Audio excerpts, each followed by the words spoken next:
untold history about the story of the Black Hebrew Israelites purposes only. All untold historic information stated and historical facts provided within this content shall not be deemed as fake news, racist, blasphemy, bigoted, nor propagandic.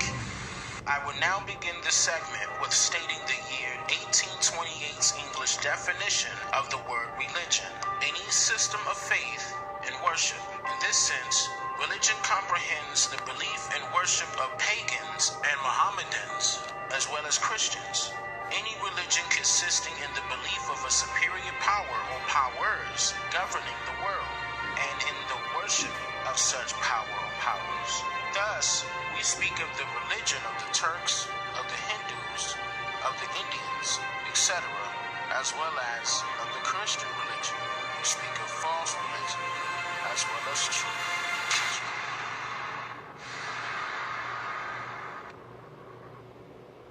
The Hebrew Israelites are historically following by the very same teachings of a self-proclaimed rabbi.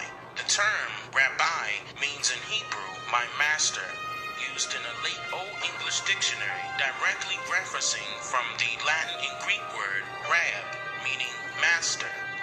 Wentworth author Matthew was essentially credited with being the first person to ever note that some African Americans retained dietary laws and observed holidays that were similar to Judaic ones, and seeing the parallelism with biblical prophecies in which these self-proclaimed Israelites were allegedly enslaved and scattered all around the world. In the late summer season of the year 1892, Wentworth author Matthew was born in an area called St. Kitts, an island which is located in the Leeward Islands of the British West Indies. Just 22 years prior to his birth, the Leeward Islands Act was passed by the British government in 1871, forcefully deeming all of the islands to follow under one governor and one set of laws. During this time period of 1892, and having been a slave of Iberian North African descent, Matthew, his family, and everyone else involved were systematically forced into life's aftermath of the previous wars that took place all along the Caribbean islands of America and Western Europe, that single-handedly led to the now still hailing supreme regime of the British Empire. What is also important to note, the Caucasoid European series of Old English translated religious beliefs, i.e. Christianity, Hinduism, Catholic, and Judaism, have been indoctrinated into all Caucasian European establishments and incorporations throughout the lands of Gondwana, in which Queen Isabella I was granted treaty rights to these lands in 1491. Which these lands were never seen by any white settler prior to 1491, where Isabella soon after began the overseas empire of the New World, led by the Italian Catholic reformer Cristoforo Colombo, under Isabel's sponsorship of approvals. In his teenage years, Matthew immigrated to New York City, where he designed a nationalization business proposal, stating that he will utilize derogative interpreted Bible verses that will allegedly prove his theory of the religion entitled Judaism being the original belief system of many Africans. Matthew was the sole contributor documented in history to ever begin the belief system surrounding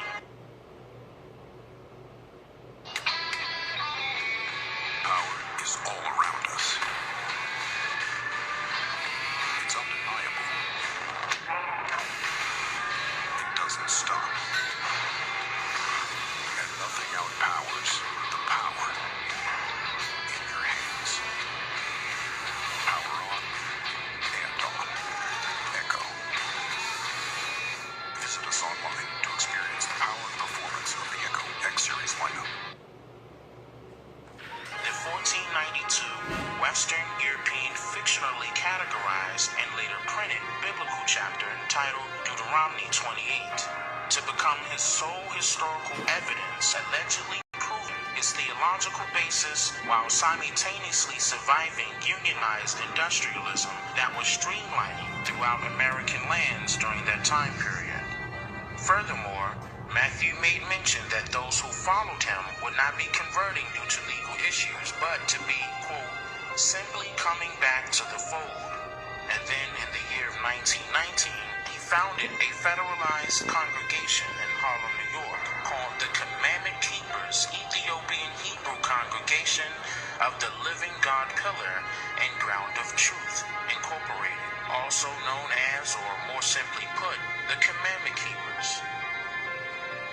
Matthew is credited as being the first person ever with creating and popularizing the term Black Hebrew Israelites, having been founded in only the United States during the 19th century, according to all historical records worldwide.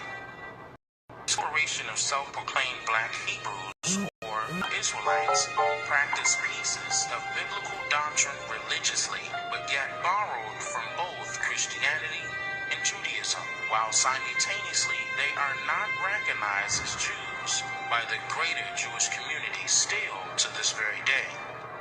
Hebrew Israelites, nor Black Hebrews, represents any classification of race anywhere. Unbiased documented facts and historical evidence are recorded. In fact, the term Hebrew Israelites arose parallel to the term Moorish Americans in the early 1920s, surrounding both states of New York and New Jersey, propelling the popularity of two very similar manipulative theories amongst some copper-colored people of America that they are the true descendants of the North African-born Spaniard immigrants with an E of Europe during the 14th and 15th centuries. The untold history surrounding the truth about the Moorish Science Temple of America will be fully detailed and outlined in a later documentary.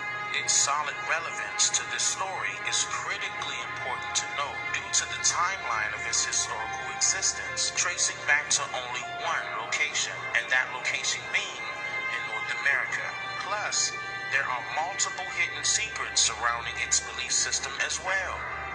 One of those secrets being both federal institutionalized corporations diligently worked side by side during the mid-1920s, ordered by way of the federal government, to cultivate the civilization and industrialization of the Aborigines of America during the second official Great Migration period already underway.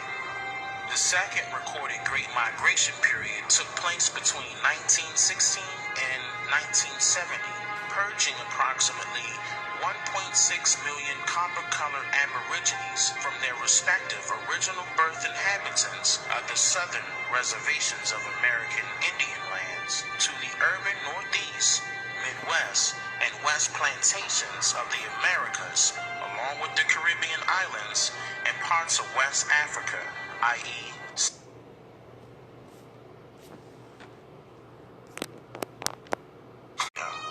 this idea originated from the first Great Migration in America, documented between the years of 1816 and 1914.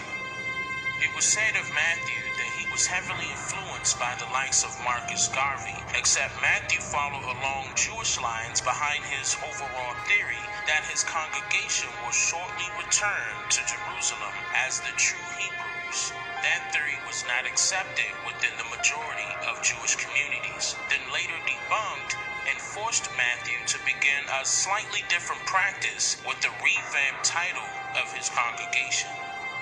In 1930, Matthew founded the Israelite Rabbinical Academy Incorporated in Brooklyn, New York. This time, he announced that he was born in Lagos, Nigeria, while 3 years prior to that, he registered his nationalization application in the U.S. under birthplace Spooner's Village, which is located in the British West Indies, nowhere near Nigeria. Matthew taught his followers and even ordained rabbis within his movement, though this practice nor his theory was agreed upon with the Jewish community. Jews gave public notice that people either had to be descendants directly from Jewish mothers or undergo recognized conversion under Jewish authorities to even be considered Jews. Matthew continued on with his congregation, selecting some traditional Jewish laws as their own, but practicing different variations of its original format. Some examples of that would be 1. Men and women were seated separately. 2. Only standard Orthodox Jews' prayer books were allowed. 3. When any one person of color is converted to Judaism, that person must consider their conversion as a reversion. Number 4. One must consider themselves as the original Jews of the 10 lost tribes. Fast forward to today, this has been changed to say that they are a part of the 12 tribes of Israel. Matthew attempted to become a member of the New York Board of Rabbis, but was quickly rejected twice as he did not satisfy their rules of Jewish descent or conversion by recognized Orthodox or conservative courts. They also resisted his introduction of African, Caribbean, and African American practices into the Jewish worship. This resulted into his close of business, shortly after his credibility took a drastic turn of events. But the Black Hebrews and the Hebrew Israelites of today's society still follows by the teachings of their founder and self-proclaimed Rabbi, Wentworth Matthew. I'm just here to make you think.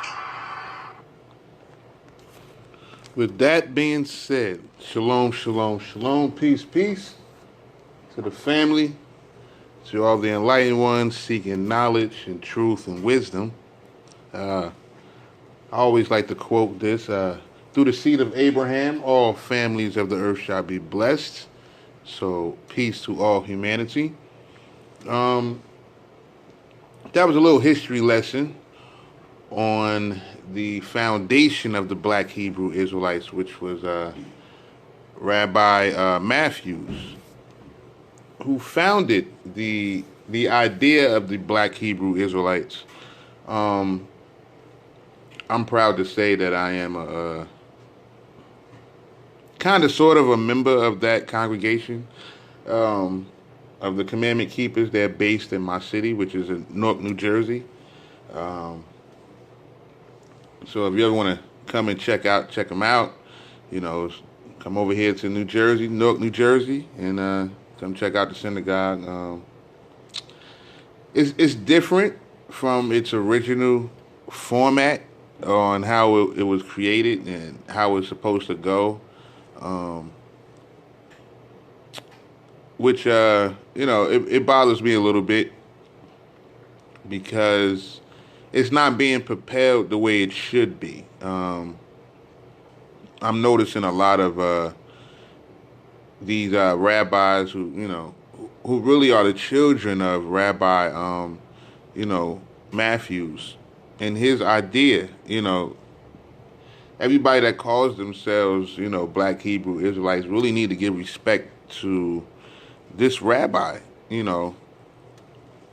Rabbi Matthews, who created this whole idea, this umbrella that we all, are under. We must really realize that we are not accepted as traditional Jews in any sense. Even trying to debate or prove or keep calling these people Edomites or this, that, and the third has no bearing on our legal legitimacy that we're claiming to be Jews. So I truly believe that we have to really stop trying to get the world to recognize our Jewishness, and we need to recognize our Jewishness, and we need to take the idea of Rabbi Matthew and create Hebrew centers and Jewish congregational centers of our own. We need to, start writing our own shadors, create our own language. We can use the Yiddish alphabet if you would like, and create our own language. We need to start doing things to for ourselves to recognize ourselves. The whole trying to prove that these people are the fake Jews, it's not really working. And the proof, using a couple of scriptures, using skin complexion, this person, they white, this, that, and the third. the white Jews themselves, I mean, if you really look at their literature and understand their history, they're not claiming to be Judah. They're not. They're Ashkenazis. We all know that Ashkenazi is from Japheth. So, that right there just shows you. Plus, they truly don't even follow the Torah. They follow the Talmud, which is the rabbinical commentary of the Torah. So they're not really following the Torah itself. They might recite it, on Shabbat or whatever, but truly they do not follow the mitzvahs as they are to be followed. So, I mean, if you want to look at it in that form, no, they're not Hebrews or Israelites or Jewish by practice. And that's truly what a Israelite or a Jew or whatever, that's truly what that is. It's a way by practice. You can't really be an ethnic Jew or really trace your lineage back to something of that nature to say, oh, I'm an ethnic Jew. To be a Jew is it's an action. It's an act. It's a way in which you live. It's a way in which you eat. It's a way in which you dress.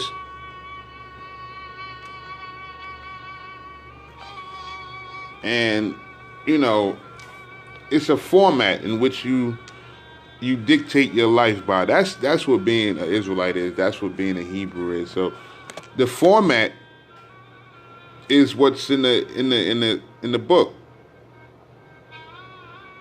which is the Torah. And that's the format. That's the blueprint. So if you follow that blueprint, which none of us do, none of us, not even the first commandment to the 10th, and it's 613 commandments according to rabbinical commentary. And we don't even follow the first 10, So the first one is the main one, which help us to be able to follow all the rest of the ones. So when it states, you should have no other Elohims, or lo akor Elohim. No Elohim, a lot of us, we're claiming to be Jews and we want to take these people's identity, yet we're not realizing their language. We're not doing the investigation into their culture. Elohim does not mean a singular deity. Elohim means chief, judges, leaders, powers itself. So a person can be an Elohim.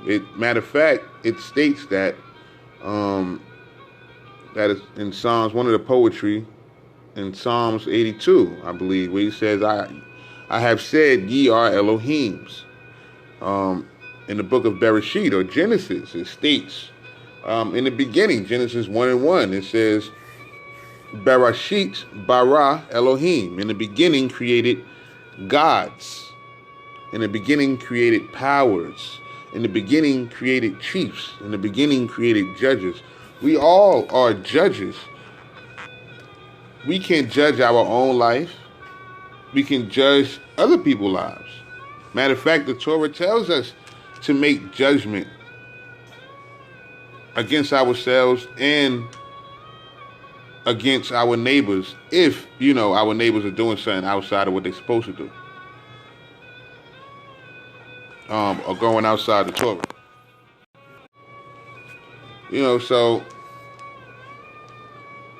So we look at Elohim and we look at the literature of the Torah, and the first thing we see is, Elohim created this, Elohim created that.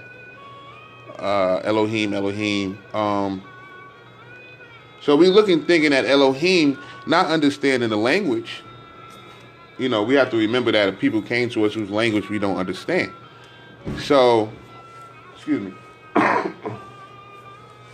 So we looking at Elohim as, Elohim means singular, but it doesn't. It means it's plural. Elohim is a multitude, can be a multitude of deities, a multitude of powers, a multitude of gods.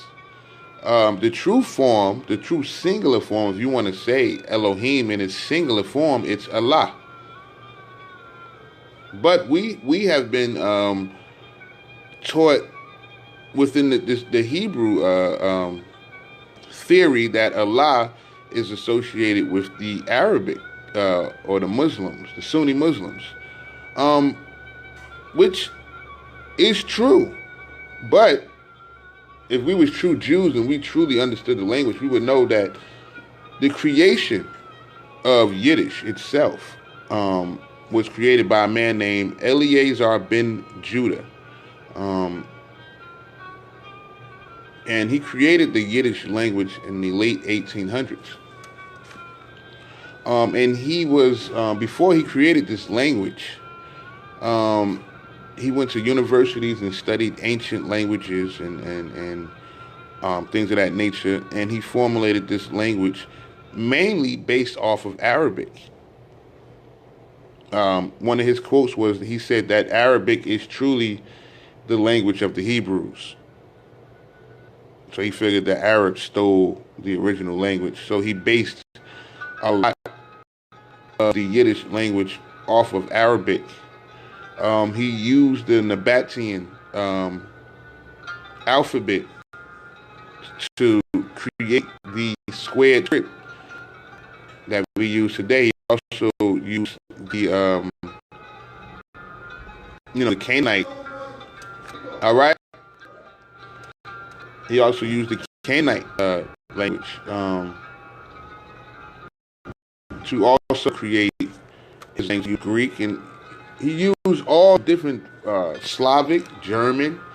Remember that Yiddish is a High Germanic language. And if we truly, had the wisdom.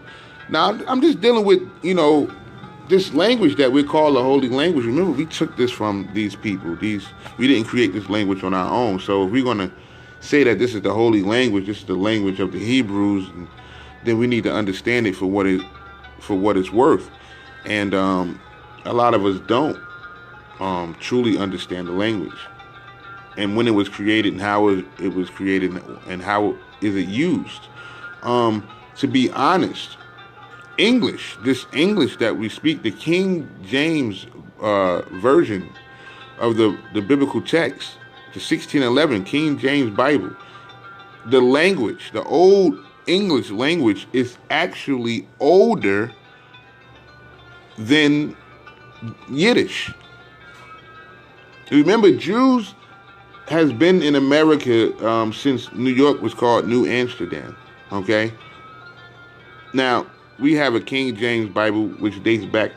Its version is dated back to 1611. We had Jews here in America in 1611, in the 1700s and 1800s. So we had Bibles, Old and New Testament, in that era, in the 16, 17, 1800s. Really, I believe that the Bible really made its way over here to the Americas in the mid 1600s, early 1700s. But anyway, it was still Jews here. What language was they speaking? Because Yiddish was not created until well after 1888. So what language was the Jews speaking? They were speaking English, they were speaking German, they were speaking French, they were speaking every other language but what they speak today, which is Yiddish. What books did they have? What was they reading out of? They was their Sidors, their holy Bibles was written in what? German. There was no Yiddish until after 1888, after the birth of Eleazar ben Judah. And this was the late 1800s. So English is actually older than Yiddish. And Latin is older than English because before the biblical text was translated into English, it was already written in Latin. So Old Latin is older than Old English, which all of that is older than Yiddish, what we call the holy language, what we pride ourselves to try to know this language, but it's a very new language, one of the newest languages on this planet that we are aware of. And Latin, Old Latin, comes from Greek. Greek is supposedly comes from the Phoenician alphabet or the Phoenician language, which is the Canaanite language. When I speak about language and I talk about Yiddish, I always ask this question. For those who have been in the book, those who know the truth, did Abraham speak the Canaanite language? Was Abraham from Canaan? So why would he speak the Canaanite language? Why would we be using the Paleo-Canaanitish or Paleo-Phoenician, which were the Canaanite language? Why would we be speaking that? Abraham was from Persia. He was from Ur. He was from Chaldea. He was from Babylon, which is in Persian territory. In the time of his birth, according to European biblical geographical history, around the time of his birth, the language that was being spoken, or at least written, was cuneiform, which is deep dashes and dots and lines of that nature. And the cuneiform wound up evolving into some of the languages we have today, but cuneiform is one of the oldest languages. So they wrote in cuneiform in Assyria and also in Babylon, Persia. All right, and the cuneiform in the Middle East wound up becoming what we call Arabic today. Basically, they connected the lines and the dots and created what we call Arabic today. And Arabic is based off the Nabatean language as well. This is all Arabian languages. All right. The Canaanite language, which was in Africa. Canaan is in Africa, and not the part of Africa, not Northeast Africa either. That geographical location of the states of Israel is not the biblical factual location of Canaan. You can check my page. I have a group called Hakim. You can go in there. I have live videos expressing facts, biblical facts, historical scholarship on this theory of mine. Everybody's not going to agree, but it is a theory, and all is a theory because we all get our information from the same source, which is the Caucasian people.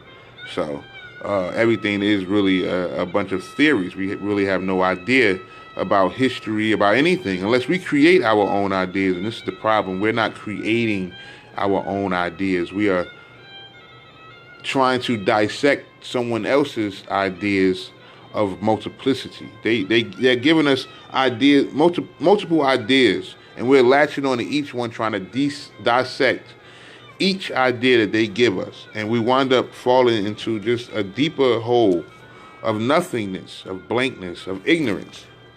So I think that we need to stop, and we need to start to create our own ideas. We can be Israel, but we can be our own Israel. We don't have to be their Israel. We don't have to be. We can create our own language.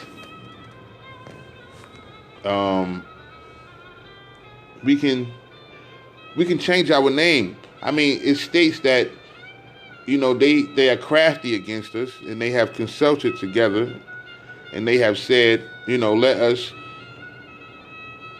destroy the name of Israel that it may not be remembered. So it's not talking about the actual name itself, being that you say Israel out your mouth. To be an Israelite is not a name, just a name as we think about it. Now, if you want to think about it, if we're thinking in the Hebrew sense, everything is about action. Everything is about the present, right now effect. So, Shem, according to the Yiddish, Shem means name, but not only name, but character. I always use this analogy when I'm talking about the word Shem. if you're in a constructive setting, classroom, lecture hall, something of that nature, and someone in the room asks for a pen, okay? It was time to write something down, take notes. Somebody asked for a pen. You have a pencil, a spare pencil on your desk. You, being generous, tries to hand the person your pencil. The person said, no. They go to reach for it, but they say, oh, no, I need a pen, not a pencil. Thank you, but I need a pen. Ask yourself, why did you try to hand this person a pencil when they clearly was asking for a pen? The answer to that question is the character of what they was asking for. The character of what they was asking for was a writing utensil. That writing utensil is giving the name pen or pencil. So when you hear pen or pencil, the character of that name tells you that it's a writing utensil. So you went to go hand the person the character of what they needed. But they wanted a specific characteristic of that writing utensils. They wanted a pen. They wanted, So it was more of a special, a speciality of what they wanted. But the whole point is that the character, pen or pencil, holds the character of a writing utensil. Like if the person was asking for a pen or a pencil, you would not give them an eraser. An eraser holds the character of erasing something, making something disappear or go away.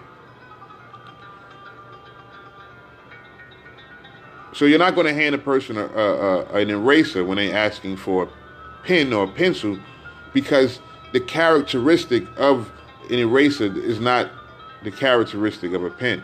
So when you say Shem or name, you're dealing with a character. So when you say Israel, when they saying in this verse that they are confederate against God's hidden ones, against his special ones, they have came together and said, come and let us destroy the name, the character of Israel, that it may be no more remembered. And the character of Israel is following these core principles called the Ten Commandments. That is the character. Most of us are dealing with the traditions of Judaism. We're keeping Passover, we're keeping Shabbat, which is really, we're not keeping the proper Shabbat. We're more so keeping a Nebuchadnezzar style of Sabbath, more so than the commandment, more so than the mitzvah itself of keeping a rest day. We're keeping a Babylonian traditional style of Sabbath.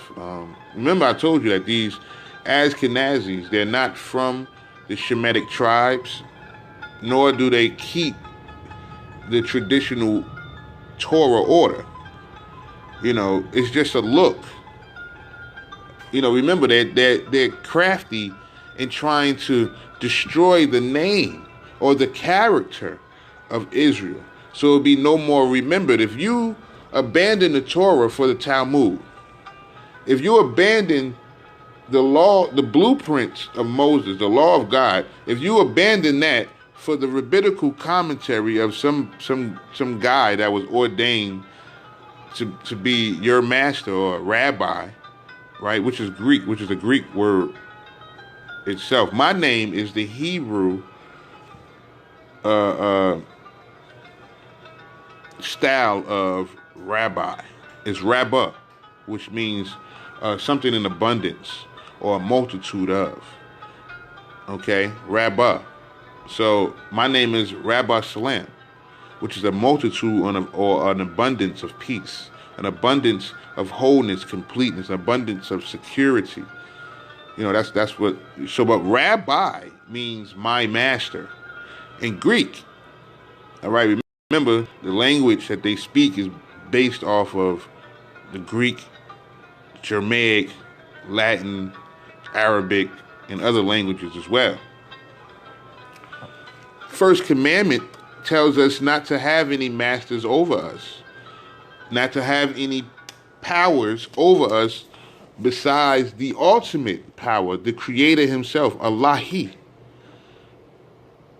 Some say tHe Israel. But remember, in Exodus or Shemot, He tells us to call Him tHe. Abraham. We already know that Abraham was a character in the biblical narrative. We know that Isaac was a character in the biblical narrative. We understand that Jacob was a character in the biblical narrative who changed his name, who changed his character unto Israel. The name Jacob means to deceive. And if you understand the walk and the story of Jacob, if you truly read the Torah in the proper context, then you will understand that Jacob was a deceiver. He deceived everybody that he came across. And his deceit was catching up to him in the form of his brother Esau. And that deceit was going to ultimately take him and his family out. So he had to make a change. He had to wrestle with himself all night to the point that he knocked his own hip out the socket. He had to wrestle with himself and come to some type of clarity. And this clarity gave him a new character, a new way of living, a new way of being. And this way was the way of Israel.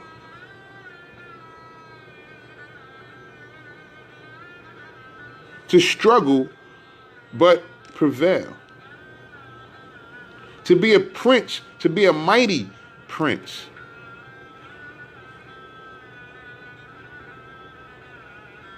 To be in control of your own destiny and do not allow, thoughtless actions to dictate, the consequences in your life. Take hold of your life. You are the master of your own life. You are the Elohim of your own existence. You have to use intelligence. And right then and there, when Jacob changed himself from a deceiver to a mighty prince, a person who has enough intelligence to know how to prevail, how to get out of a situation, he started to send gifts ahead of his brother's arrival. And he sent more gifts and more gifts because he knew if he keeps sending gifts, by the time his brother's anger reaches him, all these gifts will subside that anger and he will have compassion towards his brother. And it worked.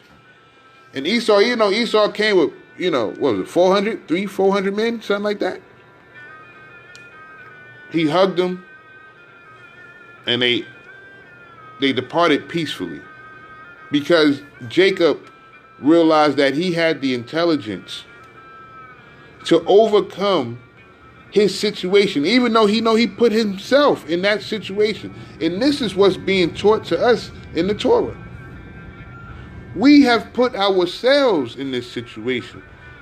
It states in Isaiah, you have sold yourselves for a price, but you should be redeemed without money. The blessing and the curse is in our hands. We have the choice to choose the blessing. We have the choice to choose the curse. The enemy does not reign over us against, our will. We are willing the enemy to reign over us. It's our ignorance that destroys us. My people are destroyed for lack of knowledge because they reject knowledge. We are in a perpetual state of darkness, in a perpetual state of ignorance. We're trying to identify with people that do not want to identify with us, with people that are trying to steal our culture.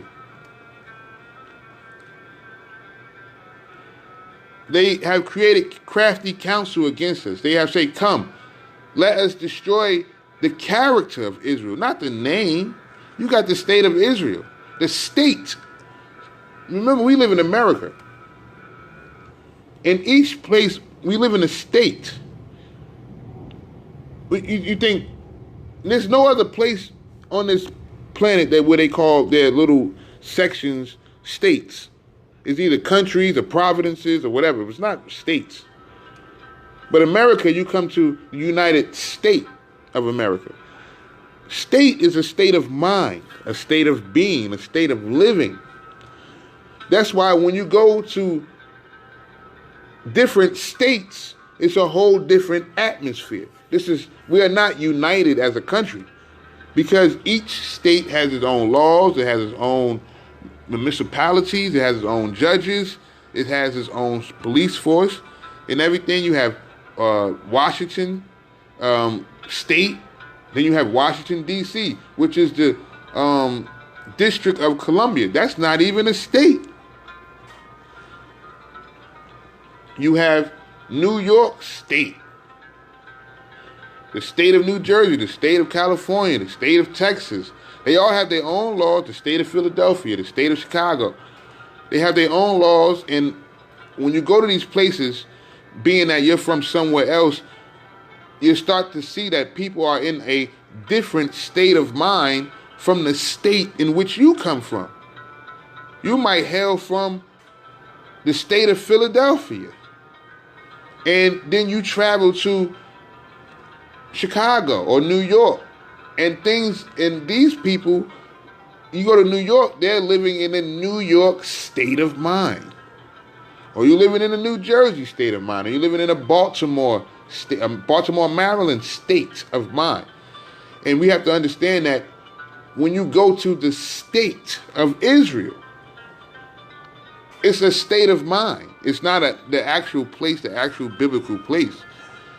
It's a state of mind. They conquered that place, and they put it that idea, that state of mind, they infused that into that land and conquered it and said, this is the state of mind that this land is going to be run by. And this state of mind is the Judaic state of mind, the rabbinical Judaic state of mind, that the Rothschilds, the Rockefeller state of mind. It's a Jewish state. It's a Zionist state. It's a certain state of mind. It's an idea. And to be funny, the only ally that the state of Israel has is the United States. So you get where I'm going with this.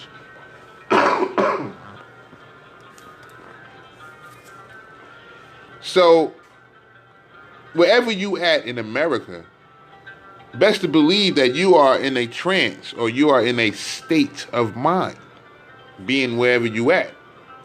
So this is how you can turn on the television and see something going on in Ferguson or something going on in Florida, and you're like, wow, it's crazy down there. They in a whole different they on a whole different state of mind. Yeah, because they in a whole different state. So we have to get ourselves into a whole different state of mind. We got to stop trying to piggyback off of people who are trying to erase our culture. They're trying to erase everything that we created.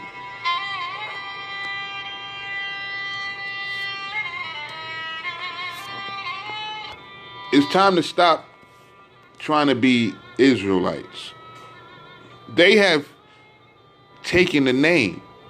They will not accept us as Israelites, as Hebrews, as Jews. They will not accept us. Not full out on paper, legally, by law, written down, etched in stone. No, they will not do that. Now anybody can convert. You don't have to go to the synagogue. You don't have to, the closest Jewish apparel store. You buy your tzitz, you buy your yarmulke, you buy your shawl, you purchase you got money, you can buy it. You purchase you a siddur and a Torah, a menorah, and you can practice. You can keep your Shabbats at home. You can practice. You can do it all from your house. You don't. And because we have laws to protect our religious identities, you can go to work and claim to be Jewish. This is your religion. Who's to tell you it's not? And whoever you work for have to respect that, no matter what. So you can still be Jewish without congregating, without having any Jewish alliances, without stepping foot into a synagogue. You can be Jewish all by yourself. Now, if you want to practice in the congregation of Judaism, you have two different sides. If you're black, then you will probably more so gravitate to, your own people, your own kind. And it would be kind of confusing, because your own kind takes their identity of the Jewish people, but then kind of want to flip-flop it a little bit, but not all the way. They want to be accepted by these white people, but then again, they want to do it their own way. Like the history with Rabbi Matthews, who is the founder of the Black Hebrew Israelite idea. Just like, Marcus Garvey is the founder of the Pan-African idea of the whole red, black and green flag, which is a beautiful thing because it would state that, everybody has the flag but the Negro. So he, being, a Negro from the British Islands, decided to create a flag that we can have a symbol of commerce, a symbol of trade of our own, being that the American flag and all these other flags are a symbol of trade, a symbol of commerce, a symbol of organization. So, we were supposed to banner around that flag as a people, no matter if America accepted it or not. Matter of fact, my city, Newark, New Jersey, was the only city that even considered this Pan-African flag as the flag of the so-called, Negro Americans. And it was held up in Newark Public Schools for about 2 weeks before they voted it out. But, hey, it stood up there at one point. Rabbi Matthews' synagogue, his organization has now moved to Newark, New Jersey. Newark, New Jersey was a chocolate city at one time. It's changing because of gentrification.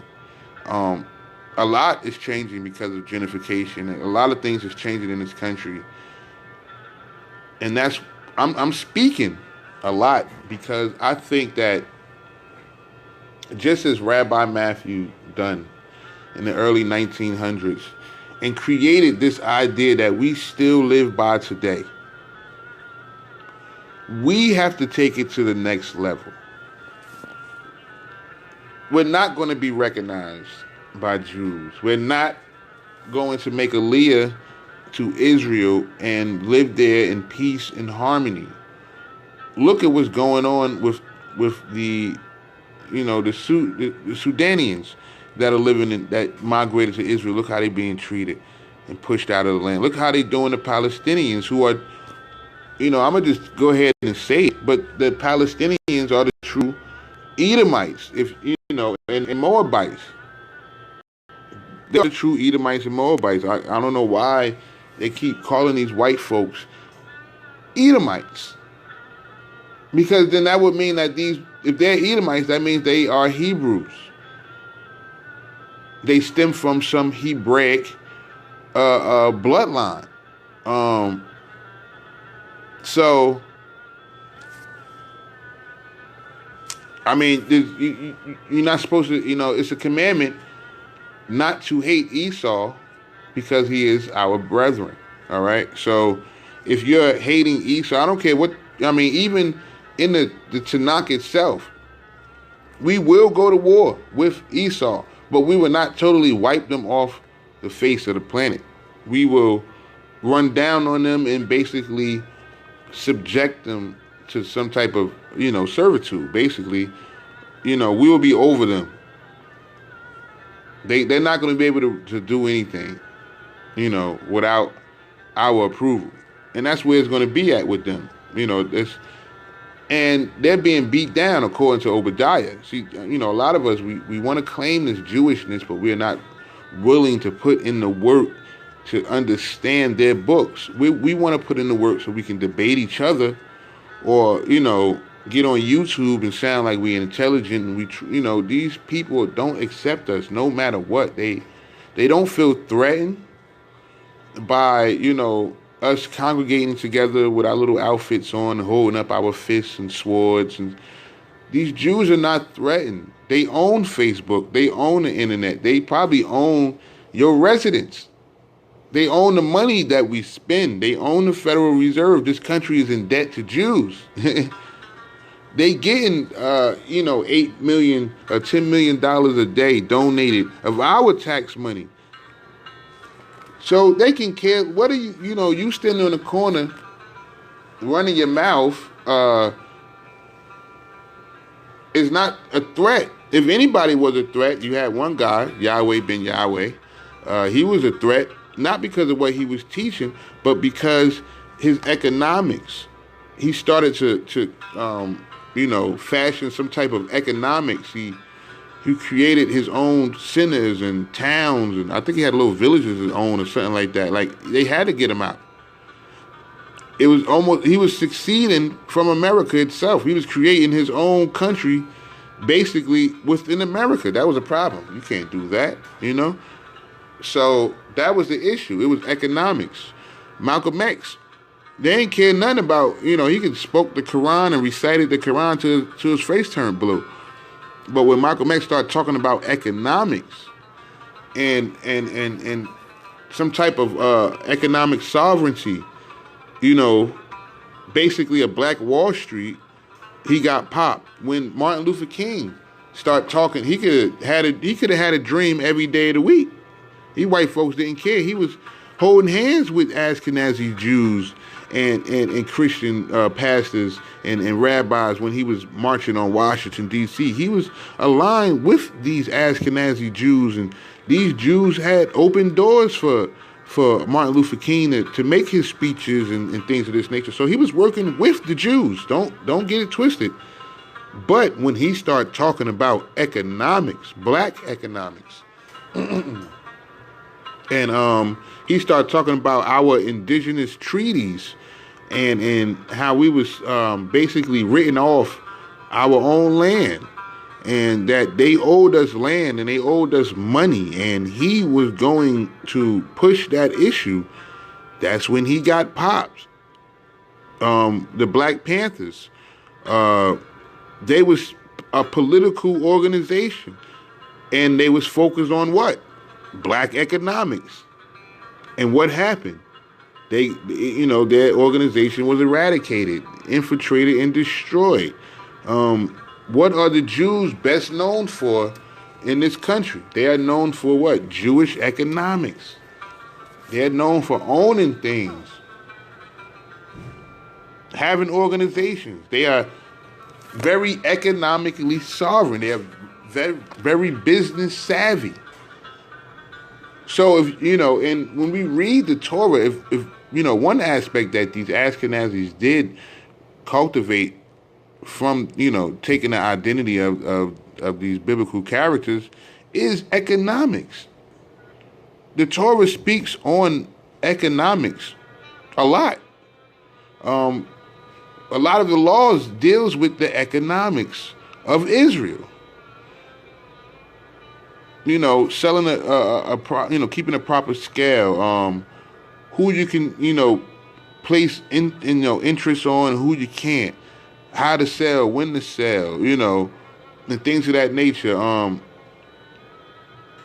If you really read the Torah, it's dealing with, economics and how to be a sovereign nation and how to fund one another through economics. through trade and borrow and buying and selling. And if a person owes you money, you give them 7 years. You give them up to 7 years to pay you back, then you let it go. Give yourself a day or two not to trade. Everything shut down. Recuperate. Your employees or your slaves, however you want to say it. You got to give them a day off. Things of this nature.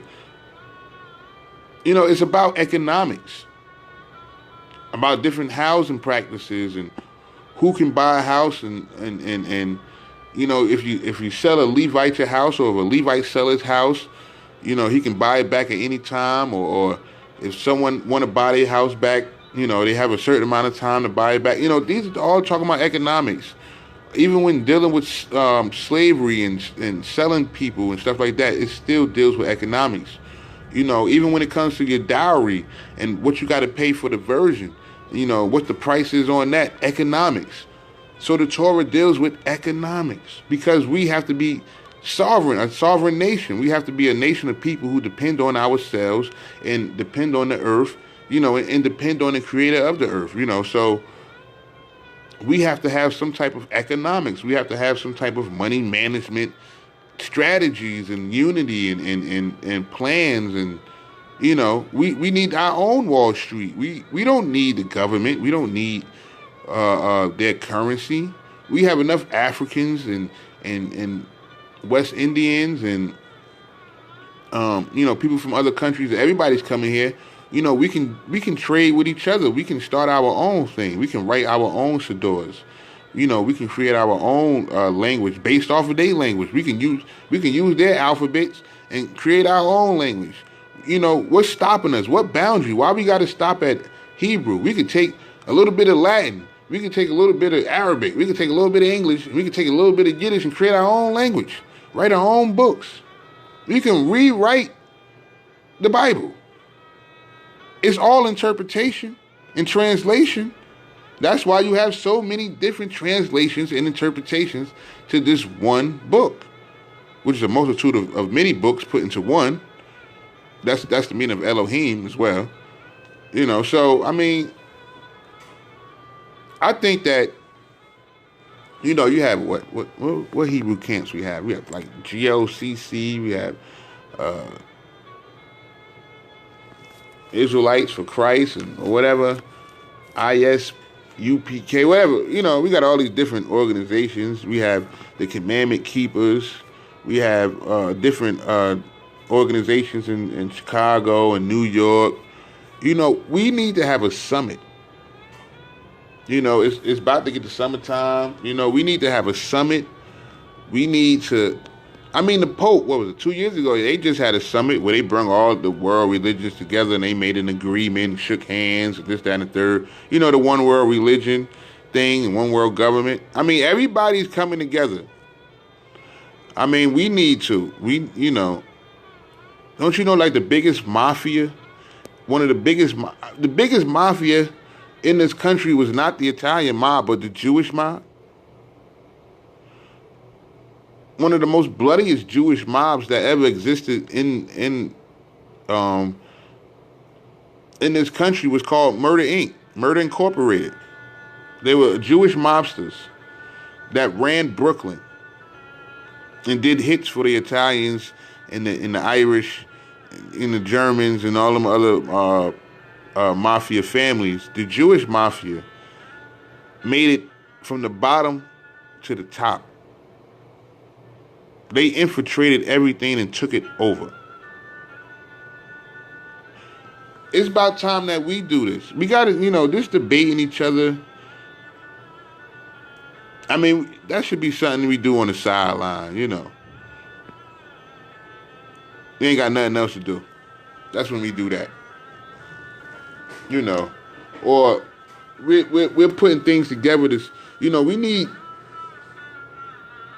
we need to do something, but I think we need a summit.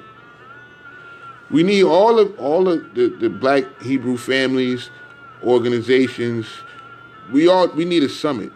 And we need it in a couple of different places because we have, Black Hebrew Israelites all over this country.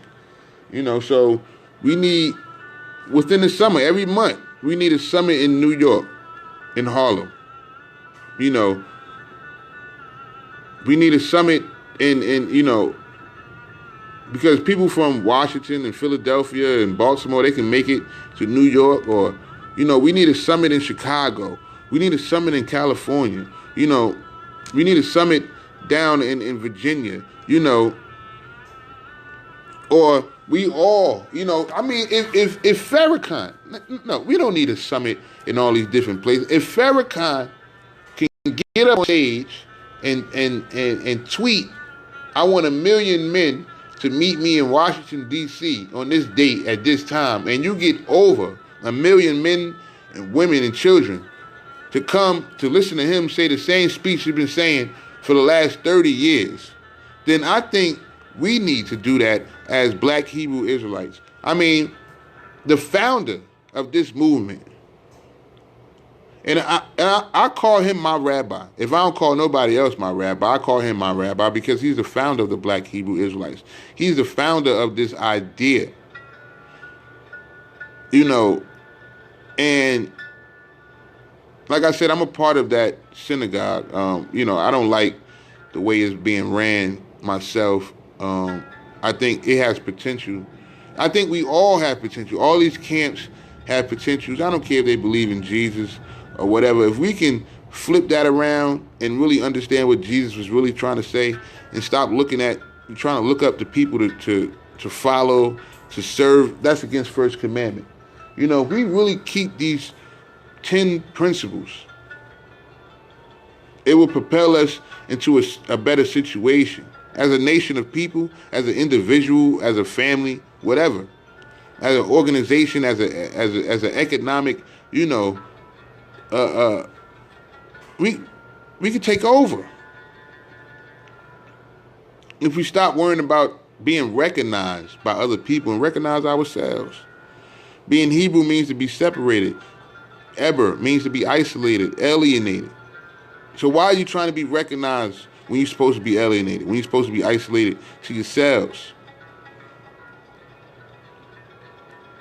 That's the new book that we need to write. We need to write our own book. We need to start page 1.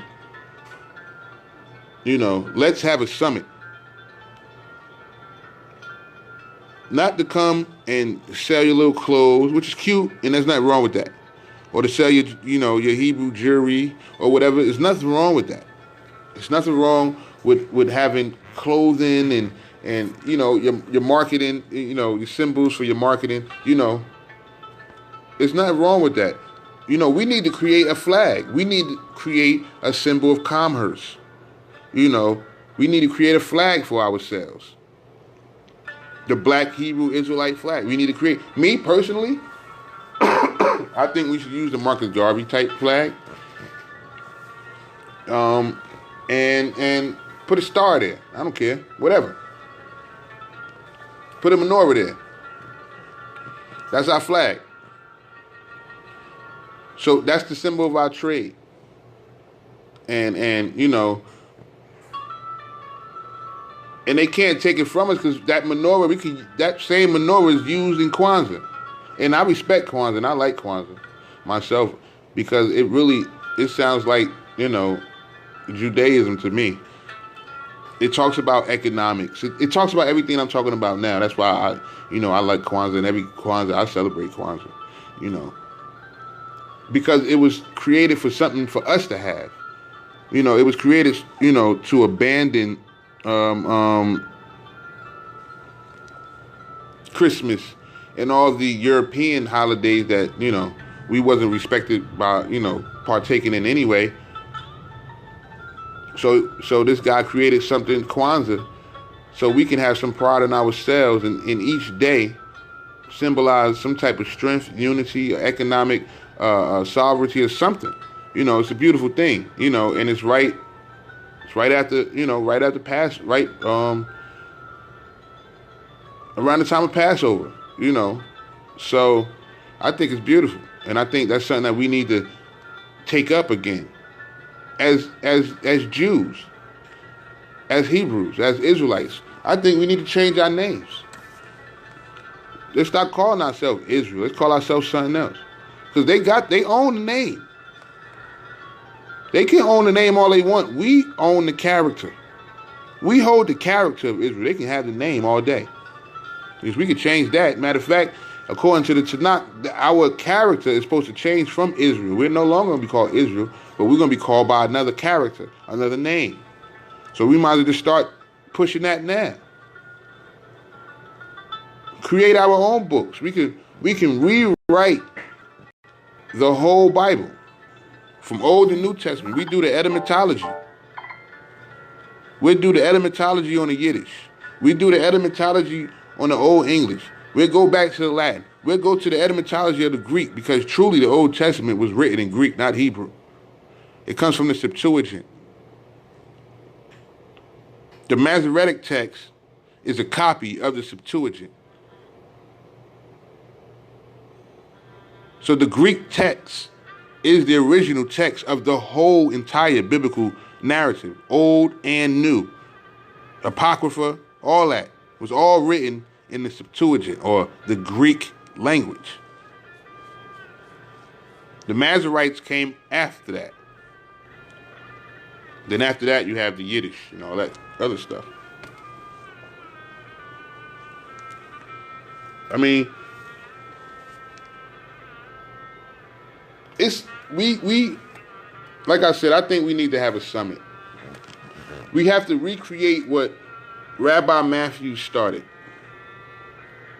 That's all our rabbis. That's our head rabbi. Is Rabbi Matthews. And we need to come together in a summit. We need to have a meeting. I don't care who set it up. I don't know who's the top camp. Who are all the black Hebrew Israelites listening to these days? I don't follow anybody, so I don't know. But I mean, if y'all reach out to these people, reach out to these camps, and we need to have a summit. We need to all come together. We need to have a sit down, and we need to plan out what we gonna do. How are we going to change the game? Are we going to keep for another 10, 20 years standing on the corner yelling at, innocent passerbyers that don't know nothing about what we're talking about? I mean, how many more debates are we going to have? How many times are we going to ask who is Esau? I mean, what are we going to do? Because if you haven't noticed, if you take a look around, everybody's clicking up. You even have the gay community now. They have so much power. The LGBT community has so much power that they are getting women to attack old, iconic black male actors. Bill Cosby, Morgan Freeman, these iconic men. The LGBT community is getting women to say that they was raped and all this stuff by these men 30, 40 years ago. They're trying to tarnish, the credibility of the black man, old or new. The old black men, all the black men that we looked up to. I mean, Morgan Freeman played God in more movies than I can think about. Even when I think about God, I think about God in Morgan Freeman's voice. You know what I'm saying? But now they're saying that this guy's a rapist. It's like the youth that's coming up now. All the iconic people that we listened to and watched and admired growing up, these black people that was a symbol of some type of triumph for us. Even if they succeeded in their life, that was a hurdle that we got over as a nation of people. But now you got organizations that is built on destroying the male image, mainly the black male image, which has always been the agenda. But now you have these gay groups that are getting women to totally destroy black men. That have it's crazy. So you have a lot of foreigners coming here that are coming together as foreigners to take over whatever we have or don't have or didn't take advantage of. You know, what are we going to do? What kind of umbrella, safe haven, covering are we creating for ourselves as black Hebrew Israelites? And I hate using the word black and all that Hebrew Israelite, you know, but I just do that because that's what we identify ourselves with for right now. But I think we need to change that so we can have a more of an independence with ourselves. We can use this Bible, you know, we can write our own Bibles. We can base our Bibles off, you know, what we know in the Tanakh and the Torah. We can use these 10 principles. You know, it can be done. You know, a black Hebrew Israelite was not heard of in 1901, in 1902, in 1910. But by 1919, 1925, it was well established that you had some black Hebrew Israelites, and these people are claiming to be. And this is before the creation of the state of Israel. This is before the events of World War II and Hitler and the neo-Nazi camps and the whole Holocaust. Rabbi Matthews created this organization before those events, before the event of 1948, of the movement of the Ashkenazi Jews into Palestine. This is before World War II, in the era of Hitler. These people didn't have no land. They hardly even had a language. And Rabbi Matthews created this organization, which historically is ancient to any rabbinical, Jewish, whatever, state of Israel. Who are they to tell us that, you know, they don't accept us? No. We don't accept you.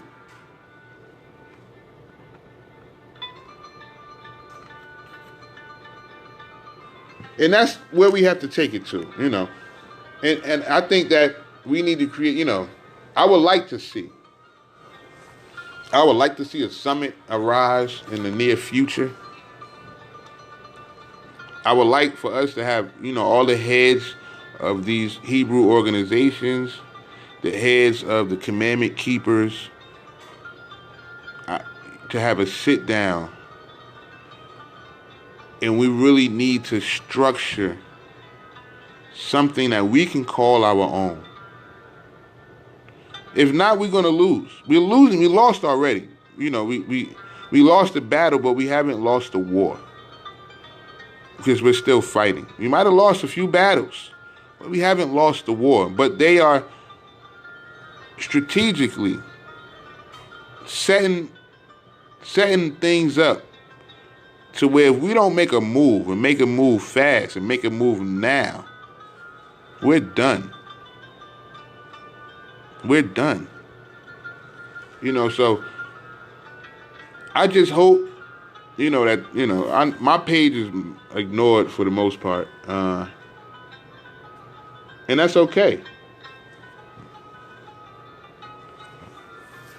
I just wish that, you know, maybe myself, I'm going to try something, anything. You know, I know that my videos, and I've done video. I've been in this for, you know, well into a decade now. And I've done videos and lectures, and a lot of it is ignored. So I noticed that, you know, you have a lot of false teachers, you know, you have a lot of teachers that's really in it for the glory, for the fame. You know, they're not really in it for the structure, you know, for the survival of a people, you know, for the survival of their own children, grandchildren, and great-grandchildren. They're not in it for that. They're in it for the glamour and the glory. for the prestige to walk around and say, I'm worshipped in some type of way. I'm followed, which is against first commandment. We're not supposed to look up, follow, or put anybody over us. Everybody is equal. Everybody's eye to eye to us. Everybody. Only one that's over us is the Creator himself. That's it. And we're supposed to live by that. Because, we're only led astray because we allow shepherds to lead us. That's why it says your shepherds have led you astray. For the path has already been paved for us. We just have to walk it. But we want to put a shepherd in front of us. And now this shepherd has made us blind because we're not looking at our own feet. We're not looking at the path that we are walking. We're looking towards a shepherd. We're blinded. This is why it says that we don't need shepherds. The Torah is our shepherd. For the Lord is my shepherd. I should not want a shepherd because the Lord is my shepherd. You get it, but you don't get it. You get it, but you don't get it. And you have a lot of guys and girls that come out here and, they make their videos and they speak their little Hebrew and they keep, white man this and this, whatever. And they get followers. I mean, dedicated people. But, you have to remember in Daniel 12, he says that, he will give you those their delusions. The wicked shall never understand, but the righteous shall understand. And these people are going off delusions and they're following delusions. And I thought that, I try to rip through a lot of that, it'll help, some of the falseness is going on out here. But like I said, I was ignored. And I also had a dream that I will always be ignored. I would never really have that unit that I guess I was trying to go for. But I figured that since nobody really wants to trying to figure things out by their own means. So everything is in a book, right? Everybody's going off the book. The Bible, the Apocrypha, the book of Enoch, the book of whoever, the Quran, the Gospels, everything is in a book, right? It's the book that makes the man. It's not the man, in our mind, we think it's the book that makes the man, not a man that made the book. We got it all backwards. So I figured, you know what? Maybe I will write a book. Like a Siddur, or like my own version of the Torah, right? Etymatize it, translate it, and interpret it my way, and print it and distribute it out. And you have people that will, read this book and they will follow the book. And ultimately, they will follow me, I guess. Or they will follow my ideas because I put it in a book. My interpretation, my translation, I will put it in a book. And they will follow that since everybody is so hung up on a book, And we have to remember that the pen is mightier than the sword. This is how they took your land. This is how they took your history, your heritage, your family, your name, your character. They did it with a pen. They didn't do it with a sword. They did it with a pen. They wrote your whole life off, your whole existence, your whole ancestry, and they're going to write your future off with a pen. Pen and paper has destroyed our way of life. Nothing else. Not war. We're warlike people. Our God is a warrior. We are warriors. If we ain't fighting them, we're fighting each other. We got to fight something or somebody. That's the whole name of Israel. They shall struggle with God and man and prevail. They should struggle. They should fight. It's always going to be a fight. So we are a fighting people. We fight. That's what we do. We fight. We're going to go against something. We fight with God. We fight with man. We fight. Point blank. It ain't nothing going to go easy with us. So we ain't fighting them. We fighting us. And you see how we fighting us. We kill more of us than almost any war that ever happened in this world. We killing us at such an alarming rate. But the enemy is okay with that because we're not killing them. We're not focused on them. We're not taking out that fighting energy like we used to do, in the 1700s and 1800s with the Indian Wars and stuff like that. We kept fighting. So what they had to do was they had to mentally destroy us. Mentally. That's what the whole Willie Lynch letter and everything is about. Because, as far as fighting, blow for blow, gun for spear, arrow for pistol, we was fighting. It was no stopping. So they had to mentally destroy us by telling us giving us false ideas about ourselves, and all of the things that they have done to us to get us in the condition that we are today. So, they still mentally manipulate us to fight each other and not them because they know once we start on them, it's over. So they keep us fighting one another by, causing division and separating us, to the smallest molecule, of ignorance. It's ridiculous. But we need to start writing things down. Think about it. The white Jews, as much as we claim that they are the fake Jews, they have their own literature, right? That's one thing we need. We need our own books. We need our own literature. Secondly, they have their own language. We need our own language.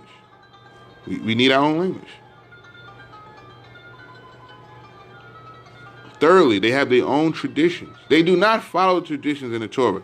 Please do not believe that they follow the traditions of the Torah.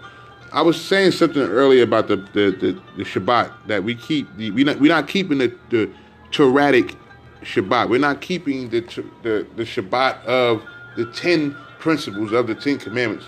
We do not keep that. We keep a Babylonian, rabbinical, Judaic Shabbat. Because it's plainly instructed.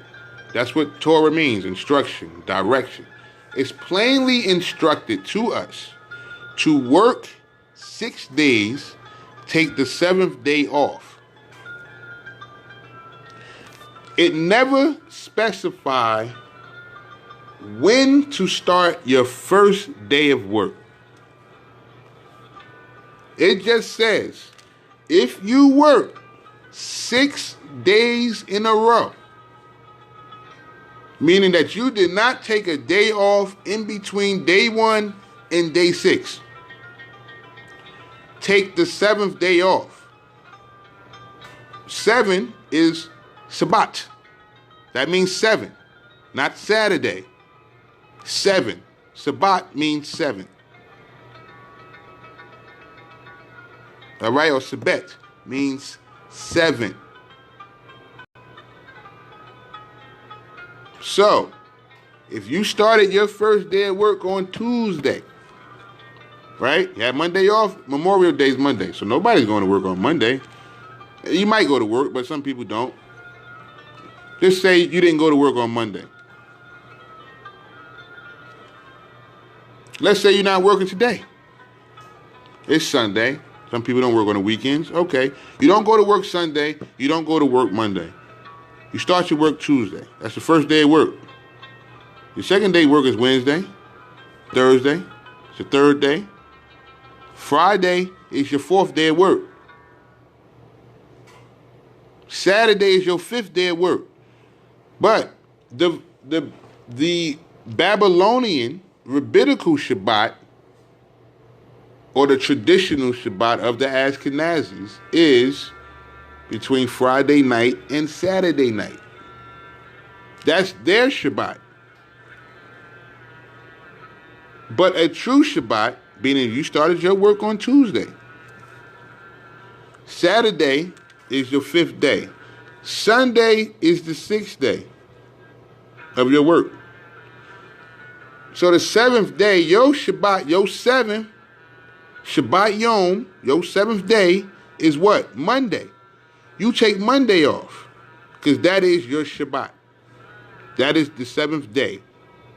You worked 6 days straight. You took the 7th day off, which was on a damn it Monday. That's your Shabbat.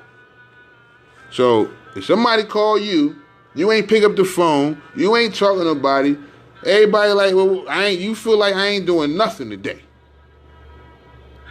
Where you been? Nah, I was on my Shabbat. You on your Shabbat? I thought that was Saturdays. Nah, man. I work on Saturdays. I don't got off until my 7th day off is Monday. That's my Shabbat. But there was, now if we think about it, this is why we have stories. This is why they have stories in the Tanakh. Now we know the story of Nebuchadnezzar.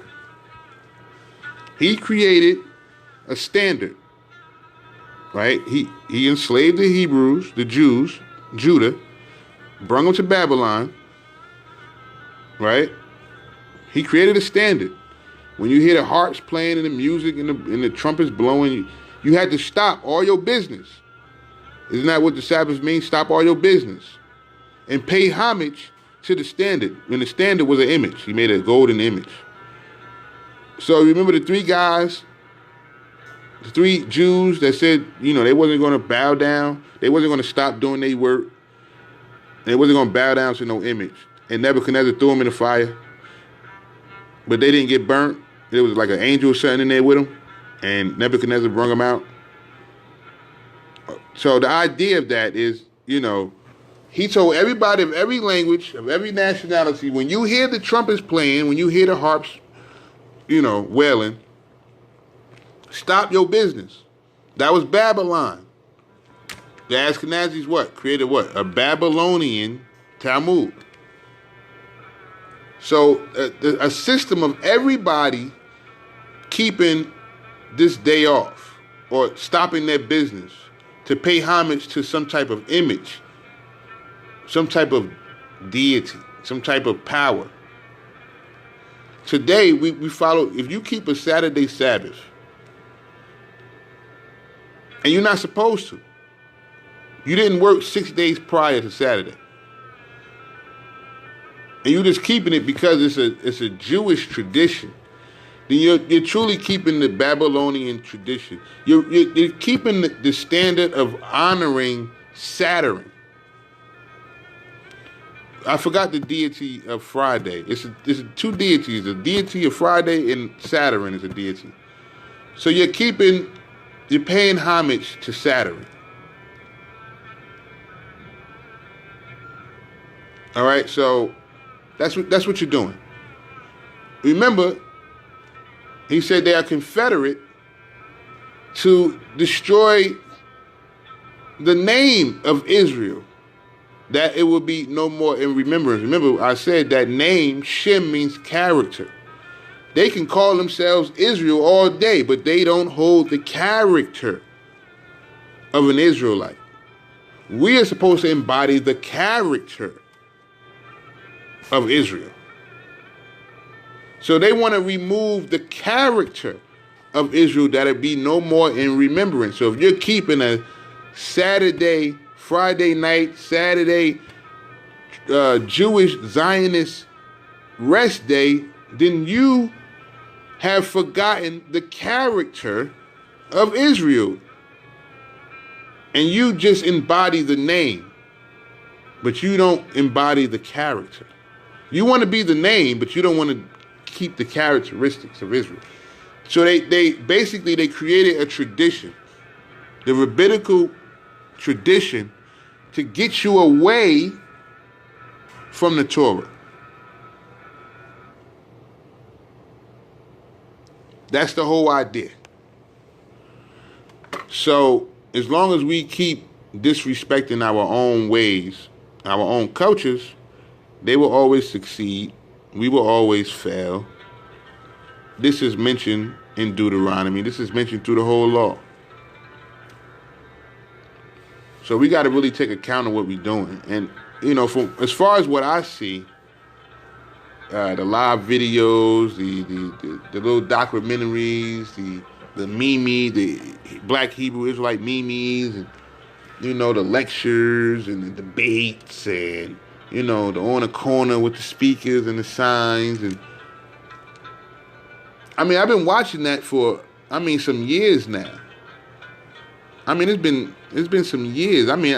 You had Black Hebrew Israelites like this, the ninja looking guys, the ones that be on the corner. You had that style. Going all the way back to the 90s. They was on, wasn't they on like Jerry Springer? They was fighting the white Ku Klux Klan. These were Black Hebrew Israelites fighting the white Ku Klux Klan members. This back 94, 95, something like that. And we still doing that same thing.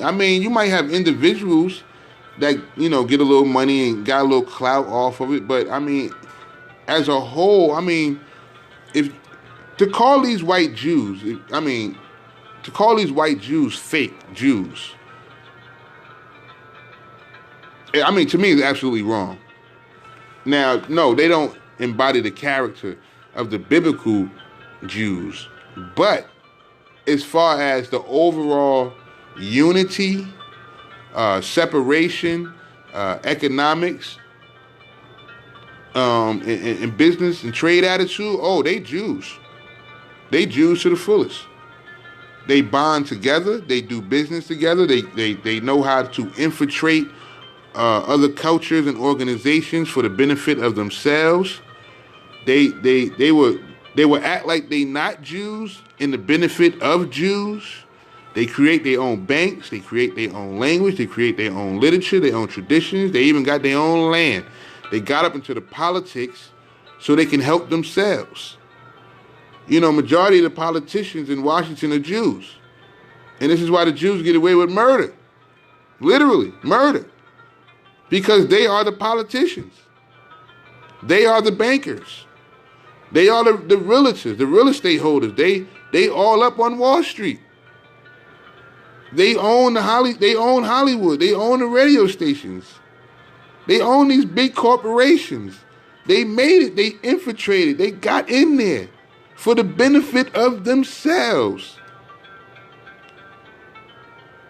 So how you going to say that they are fake Jews? If we read the biblical story, then that's who the Jews was. That's what they were supposed to do. That's the type of they come from Jacob. They are a deceitful nation of people. But the only difference is that the Hebrews are not supposed to deceive one another. But it's okay to deceive everybody else. Definitely if they do not convert to your way of life. If they are of another nationality, of another culture, if they don't follow the Torah, then you have a right to put usury on them, enslave them, put interest on them, sell them pork, whatever. Infiltrate them. It don't matter. They ain't nobody.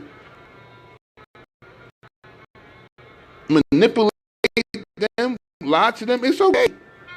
According to Torah. We're not supposed to do that to others. We have the utmost respect, unity, admiration, and concern for one another. Everybody else outside of that, man, look, they food, they bread. They can get ate up on any day of the week. So that's how these Jews act. These white Jews. So, we can't say that they fake and we real because we don't act like we're Jews. We want inclusion. We want to be recognized by, white people. We want white people, I see a lot of these camps letting white people be a part of their organization. I don't see anything wrong with it per se, but first, let's get a handle on ourselves before we start bringing in other people. Because they ain't going to do nothing but infiltrate, learn the culture, and then flip it around and take it over for themselves, however we learned, come on. How many times we got to keep making the same mistakes? So, I'm pushing for a summit. I hope somebody push for it and let's have a sit down and let's start, getting some things in order and start solidifying our sovereignty as Black Hebrew Israelites. Let's really uplift the banner that Rabbi Matthews started in the early 1900s, in 1919, and a little bit before. That's my rabbi. That's he wanted to create something for us to be a part of, and I think that we need to upkeep that and make it better and make it real and make it vicious, make it untouchable, make it something to be reckoned with. We need a political system of our own. We need a banking system of our own. We need to be able to put money in the bank for ourselves. They don't want to give us reparations, well, then we need to create our own reparations. We spend enough money in this country. There's no reason why we don't have a central bank of our own. If we had our own central bank, that'd open doors for other countries, like in Africa, and everybody, want to be so African and Afro pride and all this stuff. Well, we could trade with these people and these Igbo people in Nigeria who claim to be from Ephraim. We could trade with these tribes in Africa who claim to be Jews. We was the first ones in America over here to claim some type of Black Jewish heritage. So, we Judah, we the top tribe, right? All right then. So we can have trade with these people. We can do these things. We need our own bank. We need gold. Africans got gold. Well, they need to, we need to send some up over here. We could put that in our bank, something to, to borrow against. We could create our own currency, backed by American dollars and gold. We create a secondary currency as a trade currency. And the currency would probably, might be a little cheaper than the American dollar, but we got gold and diamonds and coal and stuff to back that up. I mean, we make enough money in America, we can go to Africa and buy a country. We can buy an island in the West Indies somewhere. Just for a center of trade. There's so much potential that we have as Black Hebrew Israelites. If we can just, stop the nonsense and just come together. I mean, come on, you really think the Democrats and the Republicans are really at odds with each other? That's just for show, for us. The whole purpose in the Tanakh is to bring the stick of Judah and all his companions and the stick of Ephraim and all his companions and bring them together so they could be one nation. That's the whole agenda. So what are we waiting for? What's the holdup? We could create different denominations. Okay, we have Jews we got Black Hebrew Israelites for Jesus. Jesus was a Jew. All right, cool. That section, they do their thing. We got the Torah only. You got different sections in the white Jews. You got the Orthodox, Hasidics. You got the Korite. And you got the conservative Jews and stuff like that. So you got different branches or denominations. You got the Sephardic Jews. You got the Masoretic Jews. You got all these different type of Jews. Every Jew don't walk around with a black hat, a white button-up, black slacks, black shoes, and piats. All Jews don't walk around with beards. All Jews don't walk around with tassels on. Some Jews you wouldn't even know was a Jew until Saturday. You catch them coming out of the synagogue. So every Jew is not the same type of Jew. You have some Jews that are considered ethnic Jews, but are Christians. You got some Jews that are Muslims. Sunni, I like to say Sunni Muslims because the first Jews were Muslims. Muhammad himself was a Jew. That's why I'm a Judaic Muslim, because I read the Quran. I know the first Quran was written by Jews in a place called Kufa. That's why I wear kufi. Muhammad prayed towards Jerusalem for almost 2 years before he changed his direction of prayer towards Mecca. He stayed with his uncles and maternal grandfathers, who were Jews. The place that he made Hajj to, or pilgrimage from Mecca, was called Yathrib, or what today is Medina. That was a Jewish oasis. Jews ran that area. He stayed with his family, who were Jews. Muhammad's grandmother was from a Jewish tribe. Muhammad, I don't even know how many wives that Muhammad had that were Jews. So, if you read the Quran, you have more stories about the Israelites and the Jews than you got about any Arab prophets or anybody like that.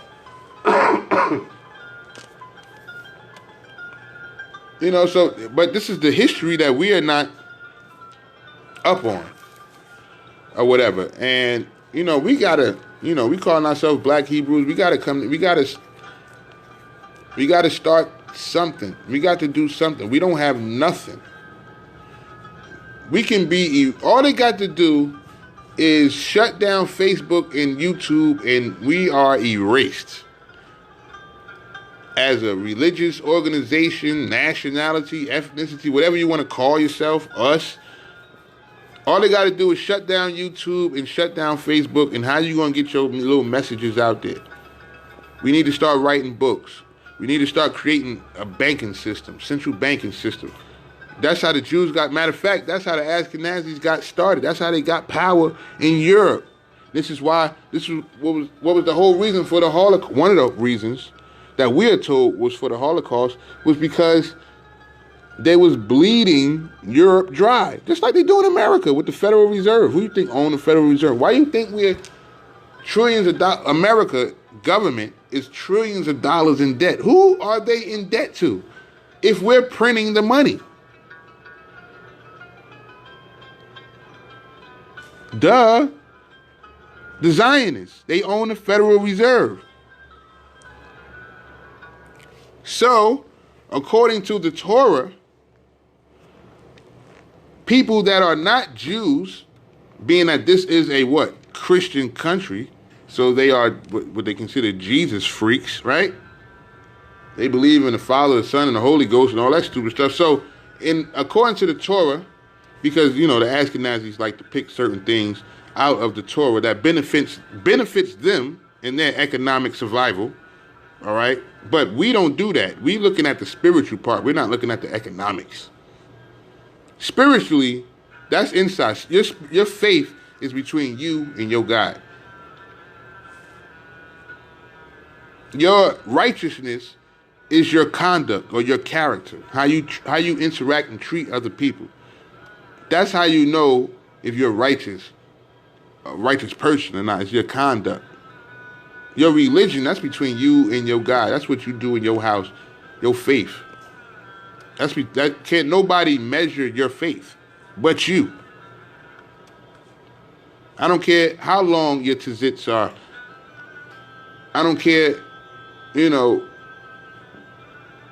you wear a yarmulke every day. I don't care how long your beard is.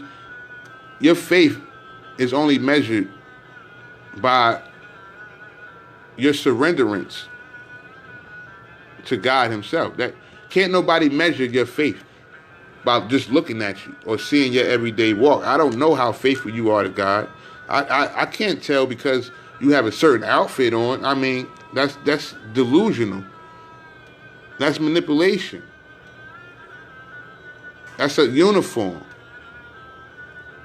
Just because he got on a police uniform don't mean he's a good person. He might be a crooked cop, but the uniform will give you the idea that he's a good person. He's upstanding, he's a law-abiding citizen. But you got drug dealers on the payroll. You understand what I'm saying? So, We have to do something. We don't own any, we don't have nothing. I mean, we have certain branches, certain synagogues in Harlem and in Jersey, and you know, that's black run synagogues, yeah. But they have no political strength. They have no economic strength. I mean, Jews, Ashkenazi white Jews, have their own sections in society. They have their own area. You have Jewish areas with nothing but mainly Jews. You go to Brooklyn, you have certain areas in Brooklyn. You got a black Jewish synagogue right there in Harlem, in New York. But you have Jews that run certain sections in Brooklyn, run certain sections of New York State, run certain, you know, they just buy it up. It's theirs. What are we doing? Opening up Hebrew camp halls and synagogues? Like, why aren't we buying the area around the synagogue? Open up your synagogue in the worst hood area that you can find and buy up the property. Now you have a people centered around a place of worship, a place of gathering, a place of politics, a place of economics.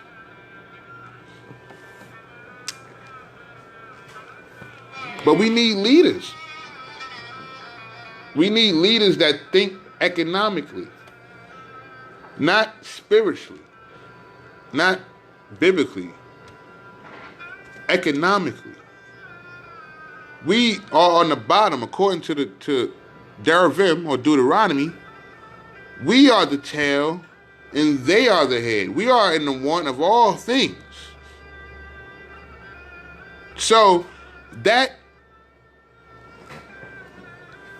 those two scriptures are dealing with what? Economics, man. We are in the one of all things.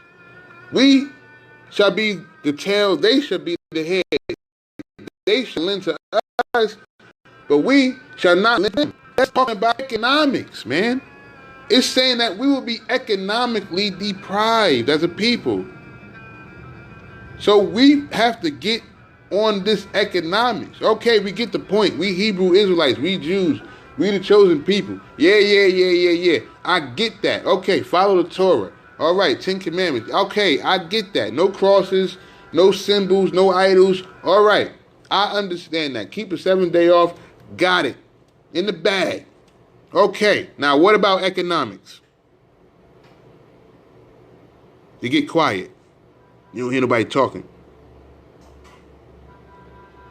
Because anytime you had a black leader, like I was saying earlier in the live, anytime you had a black leader, they could talk religion all day long. Malcolm X could have recited the Quran and said, all praises be to Elijah Muhammad, until his face turned blue, purple, and pink.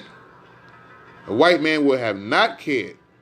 But the moment he left the Nation of Islam and started talking about black economics, they killed him. Like I said, Martin Luther King could have had a dream every day of the week. White man can care less. But when Martin Luther King started talking about black economics, he got popped. The Black Panthers could have held up their fists all day long and said power to the people until the people had power. But when they start talking politically and start talking about black economics, they destroyed. Matter of fact, it was said that they was the leading terrorist infiltrators in this country because they were talking about black economics. We got Black Wall Street. They destroyed Yahweh Ben Yahweh's organization or whatever because of economics. So this is what I'm saying. When it says that we should be the tail and everybody else should be the head, we should be in the one of all things, it is talking about economics. We will be economically deprived. They should take our land, our crops. This is talking about Our economic sovereignty is being ripped from us. It already has. This country is ours, and it's our economic sovereignty being the real estate in which we walk our feet on every single day, which makes this government rich, which makes the these other nations rich, has made rich and still made rich, is the land, the real estate in which we live on, that they came and conquered and took. They stole our economic sovereignty and never gave us our 40 acres and a mule. Because they knew if they would give us 40 acres and a mule, we would consolidated all those 40 acres and those mules and created a corporation and ran them goddamn infiltrators and invaders and conquerors out of our land. So of course they didn't give us 40 acres and a mule. They gave us a ghetto and welfare. We wanted, we fought to vote for them. No, you don't fight to vote for the enemy. You don't vote for the enemy. You get rid of the enemy. You don't vote for the enemy. Which is the lesser evil of our enemies that we're going to vote for today? What? Really? But this is how they got us. They confused our minds and erased us with the pen.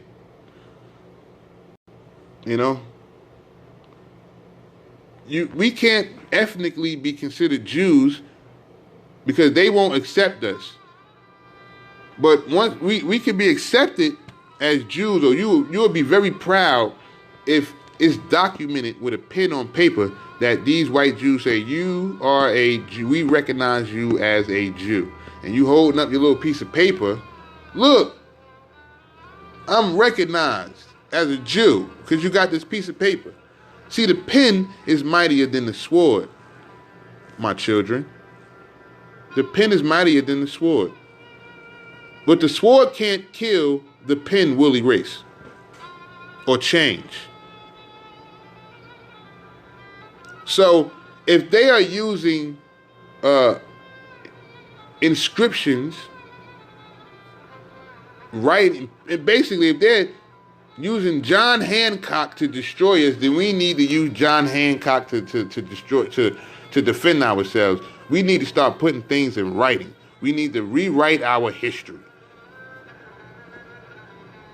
Not we came off of here on slave boats, but they came over here on slave boats. We need to rewrite our, we have the potential to succeed this oppression. This oppression that we are oppressing ourselves with. Don't be mad at the white man. Don't be mad at the enemy. You are the enemy to yourselves. Remember that. This is what the Torah teaches us. That we cause this upon ourselves. We can't get mad at the enemy or who we call the enemy for doing what we allowed him to do. If we was unified and we was disciplined and did things as we were supposed to do, they could not infiltrate the way they did. We allowed this. So we need to recognize our faults according to Leviticus or Bamidbar, the 26th chapter. We need to recognize, or we need to confess our sins and the sins of our ancestors. And we need to turn from our wicked ways, the ways in which is no benefit to us. We need to turn from that. Keep these principles to live by, and we will see our blessing. We will see our land start to grow for us. So, I'm pushing for a summit. I think that we should have a summit. I think that, we need to come together. All the organizations, be it if you're a Jesus freak, if you like me, a Judaic Muslim, if you a Nuwapian Jew, if you was a Christian, a Jew, a Muslim, and then went to Moorish, went back to Jewish, whatever. We need to come together. All the Jews need to come together first. All the black Jews, everybody that's under the idea of Rabbi Matthews, we all need to come together. We need to have a sit down. And once we hammer things out with each other, hammer our culture, hammer our books, who's going to write the books, what the book's going to say, what we're going to do, what we're going to incorporate, what we're going to reject or eject, what's good for us, what's not good for us.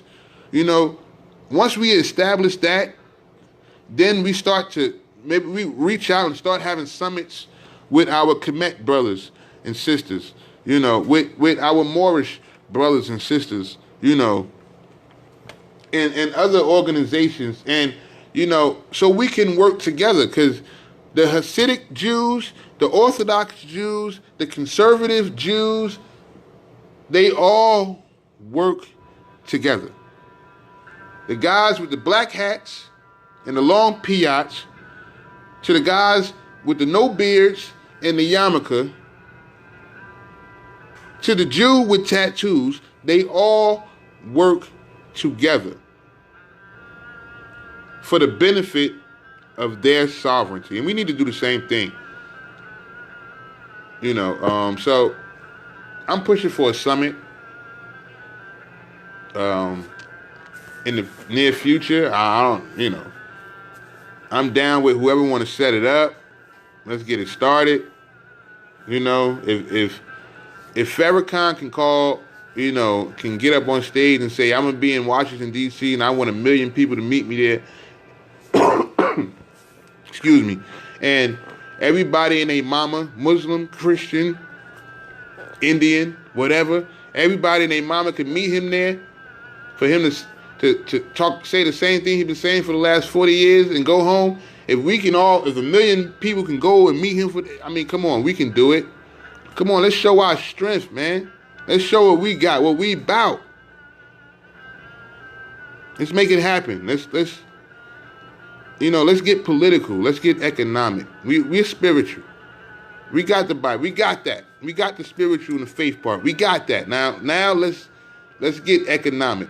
Let's get political. Let's put let's take the gloves off.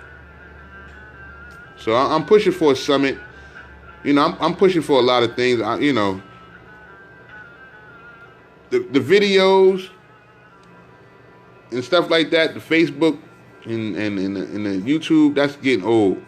We save that for them people that want to be on a pulpit, that want to be recognized like that. We trying to make moves.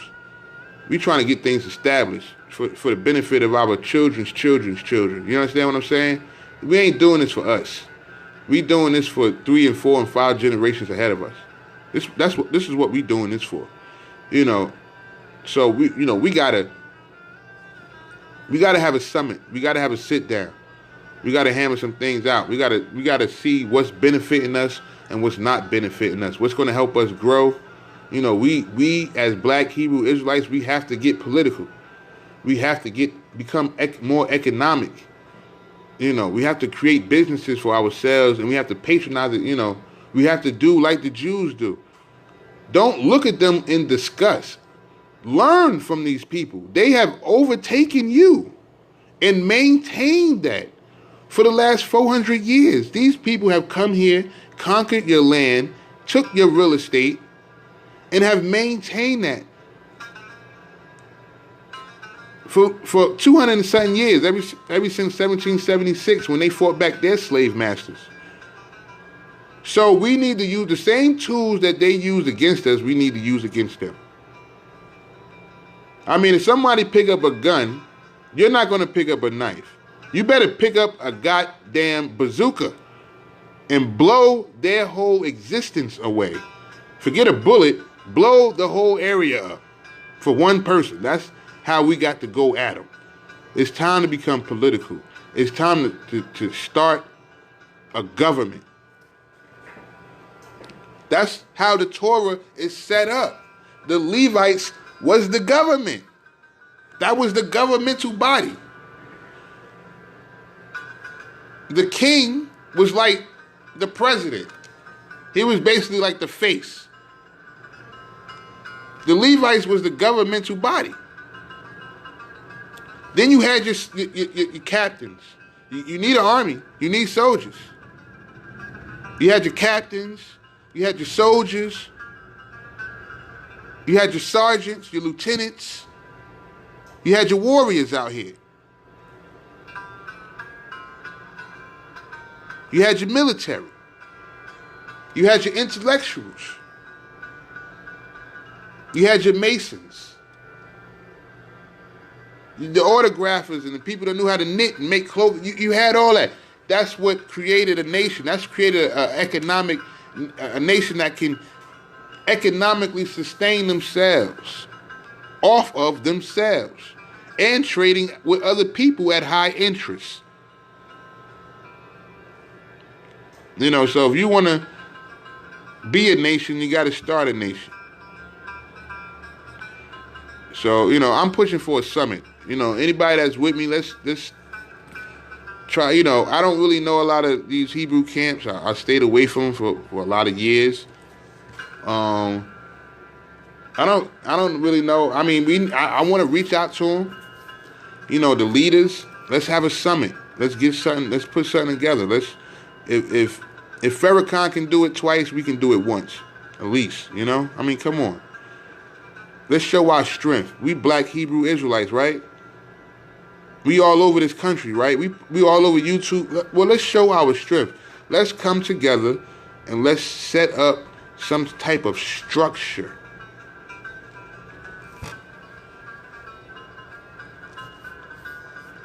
And let's shake up this government, this country. Let's shake things up a little bit, man. Because the YouTube and the Facebook, that's getting old.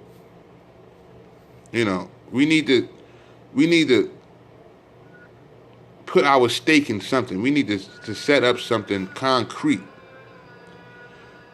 And we can't do it with all these different, we're not supposed to be divided. It's not supposed to be camps here, this camp, this person here, these people doing their thing in Chicago, these people doing their thing in New York, these people in Jersey, these people in California, these people down south, this organization, that organization, these people believe in Jesus, these people hold up Yahweh ben Yahweh, these people believe in the God of Israel only, these people is back and forth. Now, we can't, there's no way we can survive like that. We have to have a summit. We got to come together. We got to have a sit down. Even in Christianity, you have denominations. Even in Islam, you have a different fashion. You got Sunni, Shiite, and stuff like that. Christianity, Baptist, Protestant, conservative, whatever. So we can do that in the Hebrew thing, so we can still have unity within our divisions, within our branches. So we have a branch that might do it this way. We have a branch that might, preach that way. But ultimately, we all work together for the benefit of our nation, like the Jews do. You got the Orthodox, you got the Hasidics, you got the conservative Jews, you got the Zionist Jews, but they all work together. They all work together. No matter what area of life or business that they are in, at the end of the day, all their money goes into the pot. Like I was saying, we need to create a bank. We need an Israelite banking system. We need a black Hebrew, a BHI banking system. We need a central bank for ourselves. How are we funding ourselves? The government is not going to give you a loan. So we, being that black people is so-called have all this spending power, we need to create a banking system that we can dedicate ourselves to. I don't care if everybody, it's black Hebrew Israelites all over this country. We got black Hebrew Israelites making clothing and oils and, and doing spiritual readings and all this stuff. Well, with all that money, we need to create a banking system. A central bank. I don't know. We can go to, they got one of the largest black-owned banks in America is right there down there in Florida. I had the name. I forgot the name of it. I think it's Bank One Bank, One United, something like that. Shoot, if we go to them, first if we create an organization, a black Hebrew Israelite organization, like this is an organization, just like the Jewish organization. We need an embassy. We need to have our own embassy in America. We need to, if we create our own flag, then we can say that we our own people, and then we can have our own embassy, create our own banking system, our own banks. We go to, the black-owned banks and we sit down and tell them what we want to do and see if we can get a loan for them to help us open a partner up, and then branch off. So then we have Israelites that, want to open, say if you have Israelite, he want to open up a synagogue. He want to do his own teachings.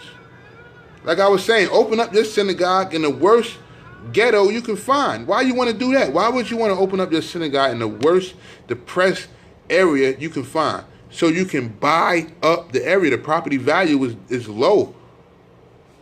Buy up the area. Move all the black Hebrews in the area. Now you got your own section. And you get enough people moving into that area, and they can get the loan for the house. They go right to our bank, the BHI bank. They get a loan. Get approved, automatic. Boom, you're approved. Get the house. We create our own jobs. Next thing you know, we have so much power that now we infiltrating the politics, the United States politics. Now we all up in our own city halls. We the council members. We training our kids to be judges. We the police in our neighborhoods now. Now we got power.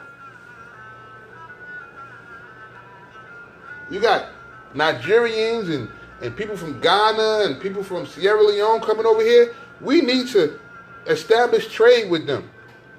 Everybody want to make a Leah and go to Israel. No, make a Leah and go to Africa. Take $20,000, $30,000, $40,000 and go over there and build an embassy over there. A black Hebrew Israelite embassy. Create a currency that we can trade with the Africans with. They got natural materials, gold and iron and zinc and all that other stuff in the ground, right? So we could buy their land. The Chinese is taking their land. Why are we gonna let them do that? We can go over there and give them lights, help them with running water, and in turn, they trade us with gold and certain materials, and we put that in our central bank. Now we got money to borrow against. Create businesses, put it on the stock market. We can create our own Black United Nations, the BUN.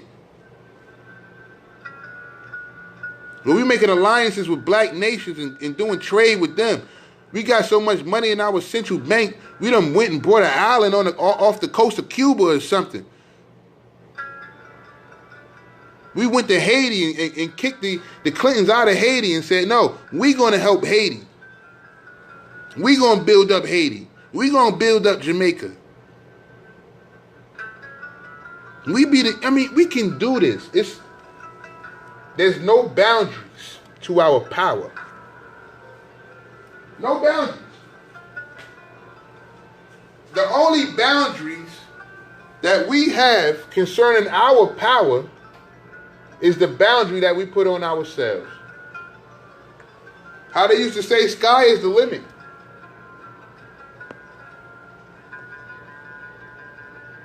There's nothing above the heavens but the heavens. That's the limit, baby. There is no boundaries. We are limitless in our power.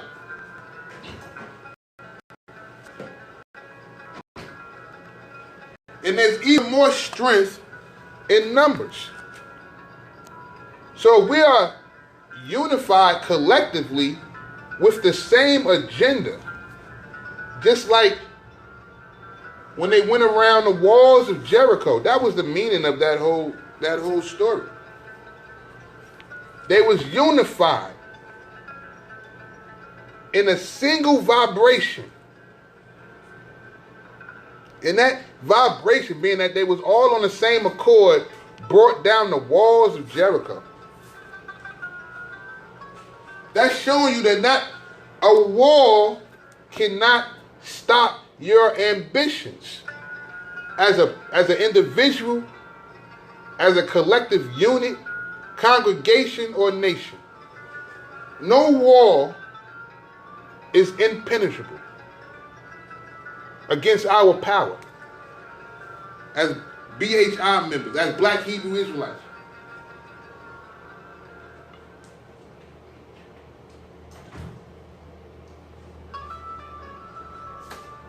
So my thing is, we have to start creating our own literature.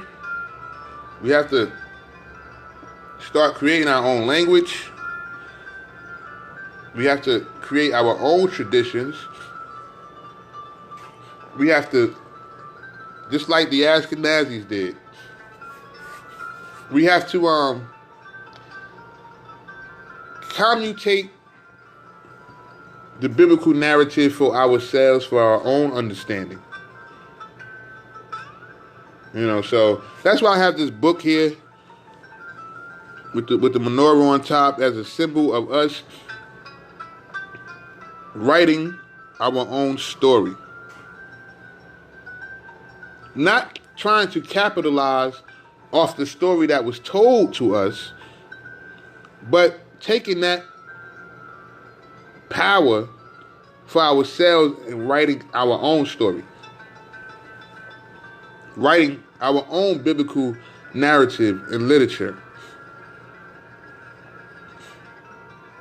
And we need that economic sovereignty. We need that political sovereignty. This is what we need if we're going to try to survive. So I'm pushing for a summit. I think that all the camps, all the Black Hebrew Israelite organizations, Commandment Keepers, which is created by Rabbi Matthews, the founder of the Black Hebrew Israelite identity and theory and religion organization itself. I think that the people who are running that outfit needs to come on board. Everybody, we need to have a sit down.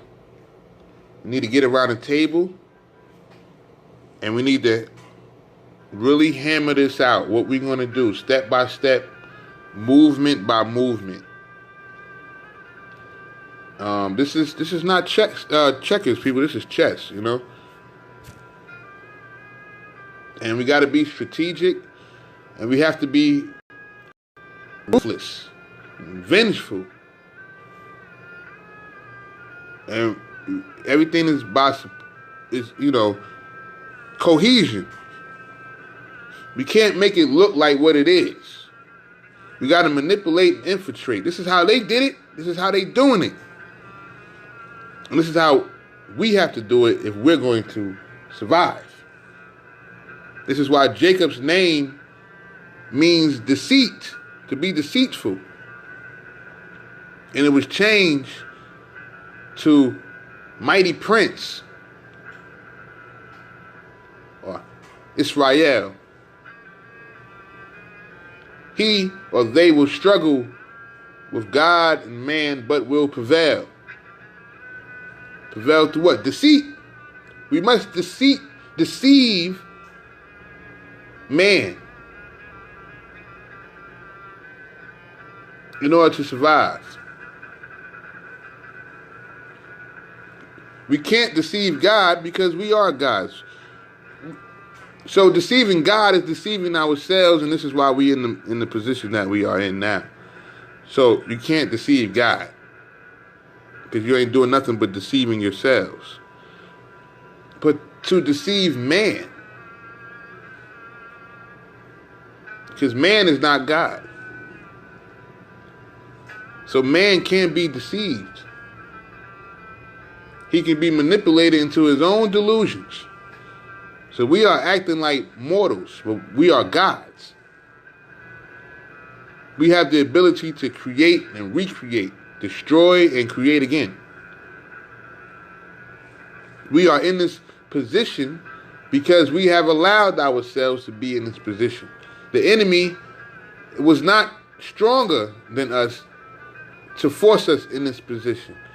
We weakened ourselves to the point that it gave the weak ones strength enough to conquer us.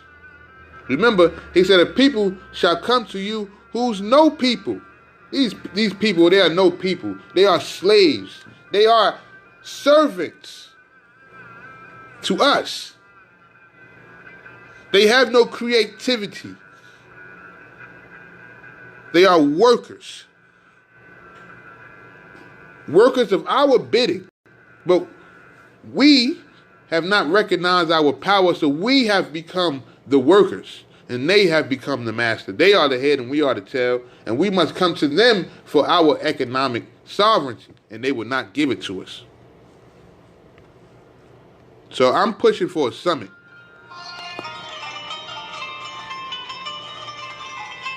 Some type of sit down, something. So if anybody can reach out to these camps, if you are in these camps or whatever, let's get that rumor going about a summit. Let's do a million Hebrew Israelite march. Farrakhan can do it. We can do it. Come on. So that's the vibration I'm trying to send out there. So I just hope everybody with me, and maybe it'll happen. We can start getting things rolling and start taking over. Before we get took. If we don't take, we're going to get took. The promised land was not given to Israel by peace, but it was given to them by war. They had to take their land. The promised land is to be took. It wasn't given to them. They had to take it.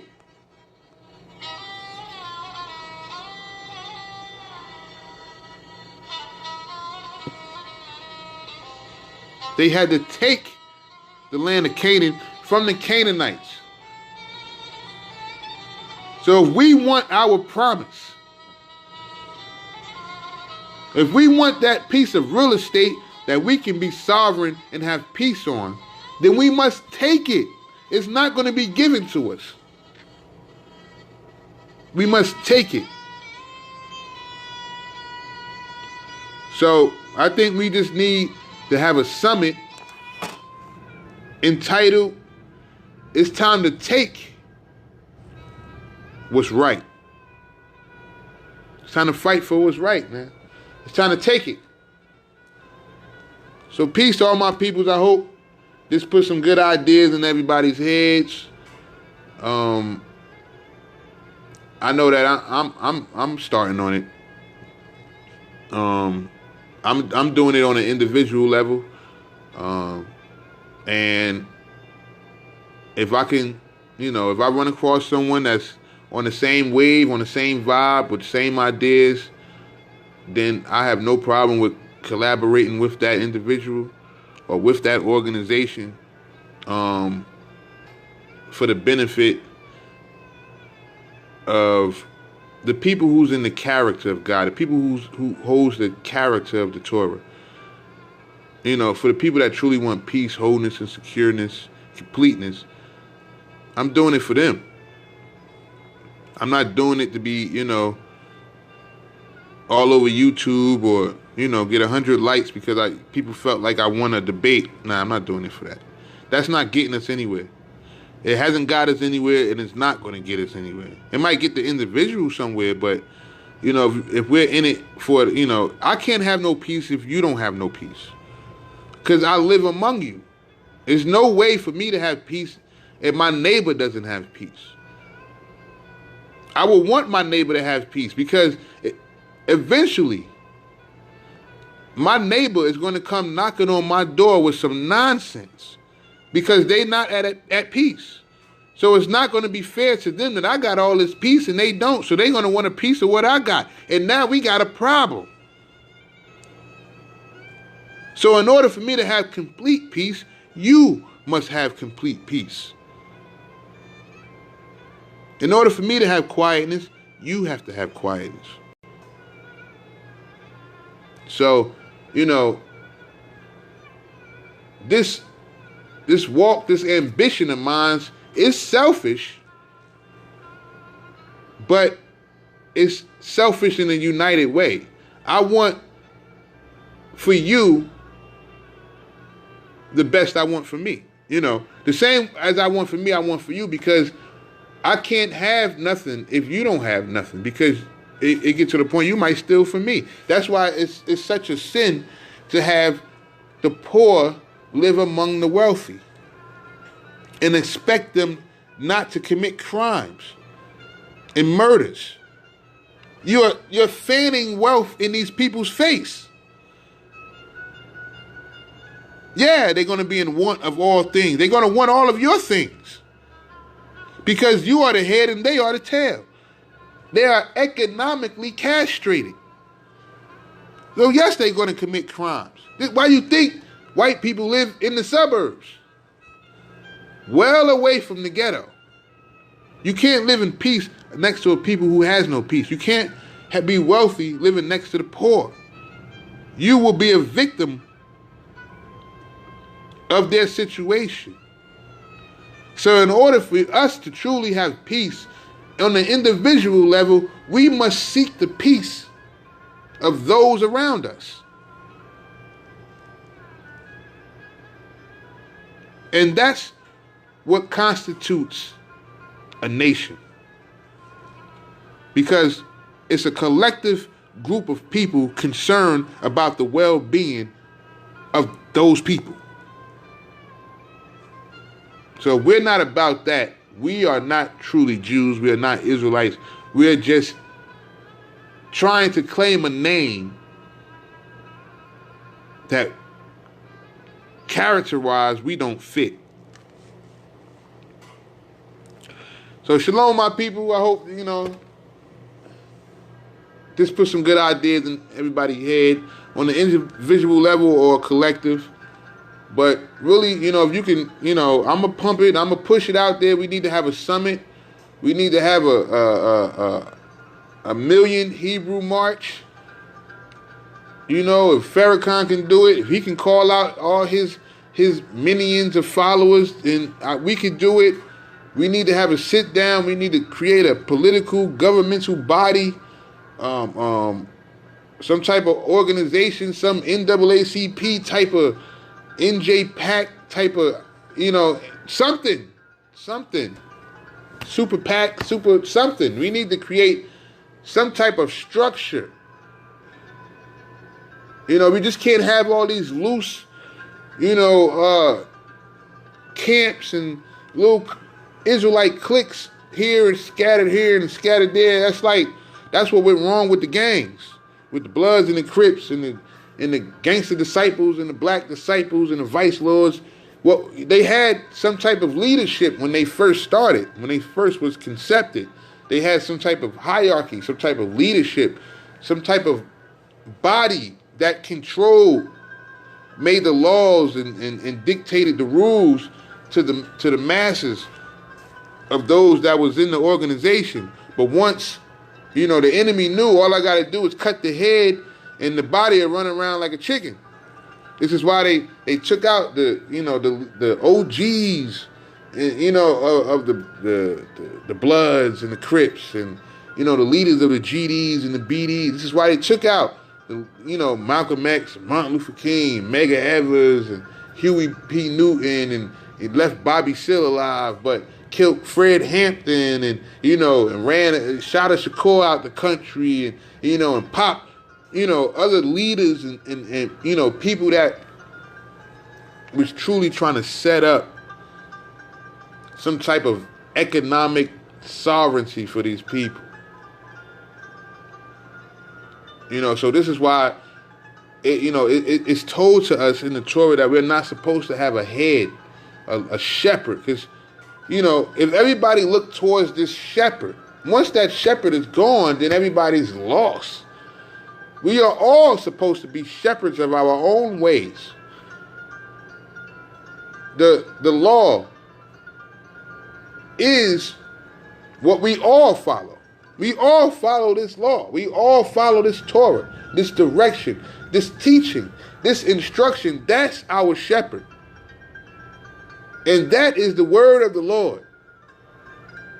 His word is law. We follow that law. We don't follow a shepherd.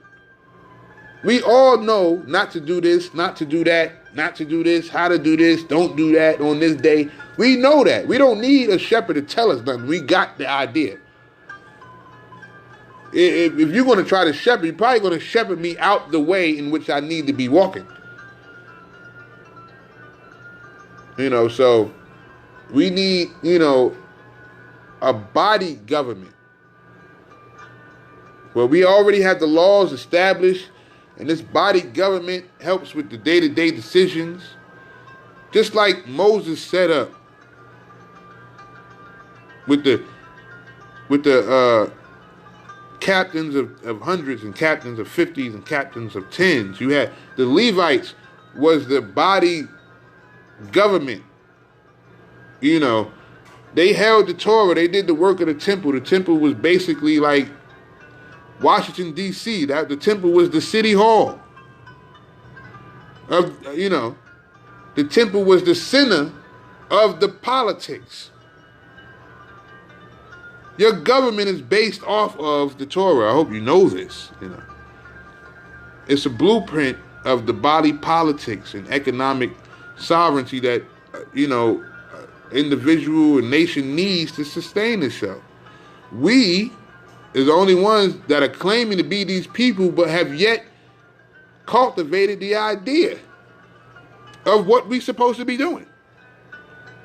So I think we need to have a sit down. We need to have a summit, and we need to hash these things out here, or we just wasting our freaking times. I'm just be honest with you. We wasting our time, and then you will see more Black Hebrew Israelites, try to crawl their way into the Ashkenazi camps and synagogues, because we're not establishing anything for ourselves more so than a couple of Facebook posts and some YouTube videos.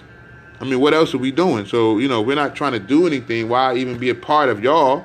I might as well go and do my full conversion into Ashkenazism. What benefits me over here with my own people? Nothing. At least I can network with these white Jews. Probably get a loan in the bank. Probably get down on some real estate. Probably get a good job. Probably, win a case in a lawsuit, because I'm down with the Ashkenazis. I can't do this with my own people. They don't have anything. They don't. I mean, what they got? So we got to think about this stuff. In our present situation. So that's my idea that I think that we need to do for each other. I would like, to see this summit happen, to see this gathering of the masses, coming together, and the right ideas being, passed around. Because we got a new generation coming. We got these kids coming in.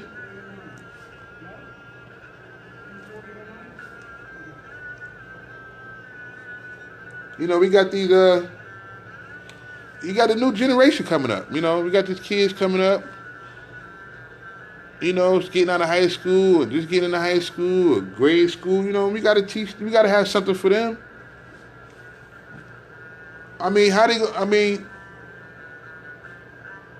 We don't have nothing for these kids. And that's one of the things. It's like, that's the Shema right then and there. Hear Israel, the Lord our God is one. You should love the Lord God with all your heart and with all your might. And you should teach your children. When you walk down the way, when you're on your way to sleep, when you're sitting at a dinner table, you're supposed to speak of this constantly. So our jobs is to teach the children. We're not even doing that. We don't even have schools. We haven't opened up any schools. I mean, what our kids won't have to do? Get on YouTube?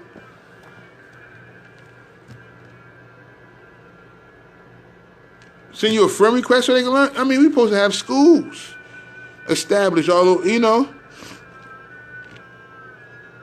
I mean, you got all these brothers talking about I got 4 and 5 wives. I want 2 and 3 wives. Okay, well, get your wives, send your wives to school to be teachers. This is why I'm saying we need a bank. We need a black Hebrew Israelite central bank. So we can open up schools. I mean, they tearing down schools. I mean, school buildings that's been up since the 1920s. They tearing them down.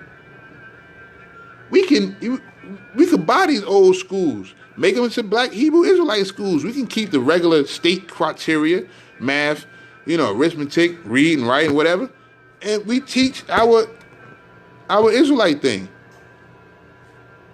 It should be schools all over the place because according to the Torah, we're supposed to teach the children. So this is what I'm saying. If we keep calling ourselves Jews, but we're not doing what we're supposed to be doing. We're playing. I'm gonna be honest with you. We playing around. We really playing. We playing with this stuff. Man, we're not serious with this. We supposed to have schools. We supposed to have synagogues all over the place by now. The kids should grow up in this. Our wives should be the teachers. We should send our women to school to be nurses and stuff. And teachers and stuff. I mean, come on. We open up the schools in our community. The community pays the teachers. The teachers live in the community. The kids live in the community. I mean, come on. This is what the white Jews do. We need to open up our own supermarkets. Not corner stores, supermarkets.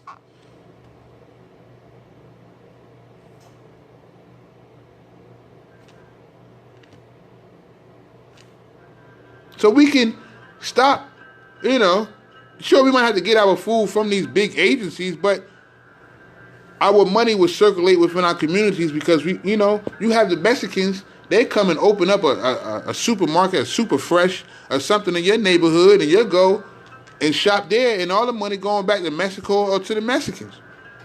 But they in your neighborhood. So this black Hebrew Israelite thing should have blossomed.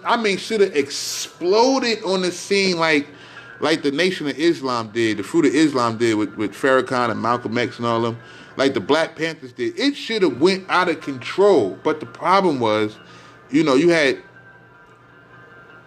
too many people wanting to try to be like the white Jews, but wasn't accepted. I don't get where our Rabbi Matthews, I don't get where he started and where it's at today. It just went totally wrong.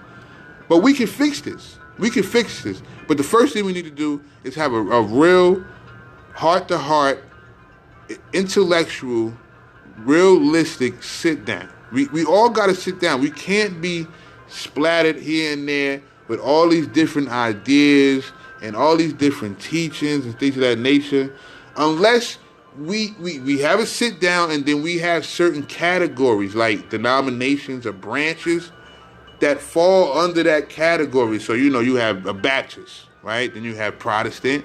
Then you have what's the other one? Catholic, Episcopalian, whatever. Presbyterian. So these, you got Jehovah's Witness. Now it's still all under Catholic, Christian, and then it breaks. Then the denominations start to break down, and you have people. Oh, I'm a Christian. Oh, I'm a Presbyterian. Oh, I'm Baptist. I'm Catholic. I'm Roman Catholic. So, I mean, we can have a sit down and we can break the Black Hebrew Israelite religious organization. We could break it down like that. And we have different denominations. The Jews have it. You got the Hasidics, Orthodox, Conservatives, Sephardic, so they got their breakdowns. Islam, you got Sunni, Shiite, and you got other denominations or branches of Islam. So, I mean, it's possible. It's not impossible. This is what I'm trying to say. It's not impossible. And it's not like it hasn't been done in other religions, So, I think that we should make this happen. Somebody should make this happen. I'm putting the idea out there. I want to make it happen. I don't have no followers. I'm not in any camps. I'm rarely recognized or even listened to.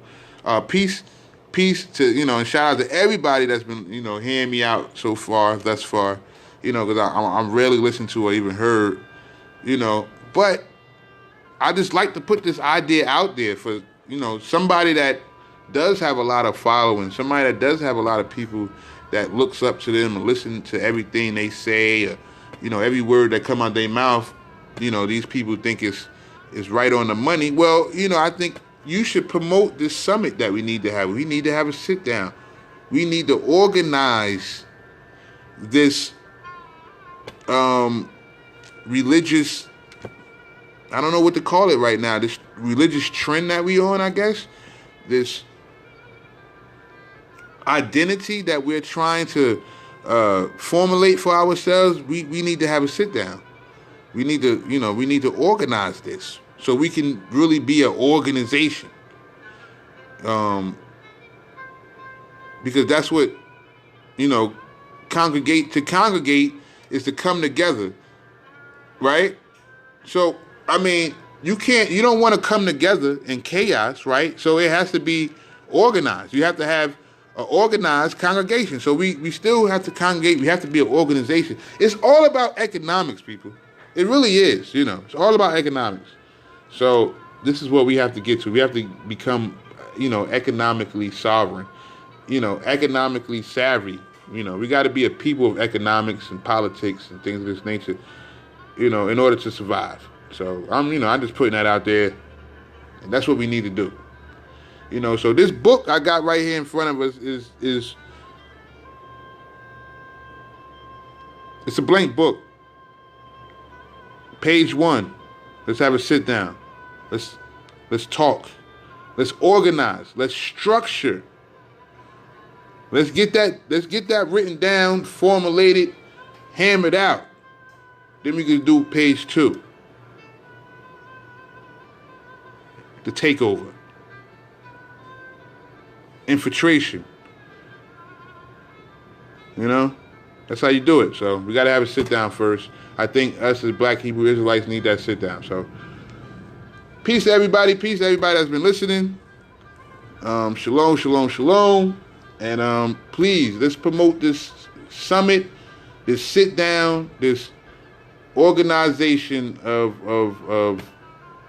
our congregation, of our unit. The congregation needs to organize. We got to have structure. So we need a sit down based on structure and organization. That's what I'm going to put out there. That's what I want y'all to put out there. And one day we can all meet up in Washington, D.C. and we can have a talk. We can have a sit down. We can make this happen. Peace. Shalom, shalom.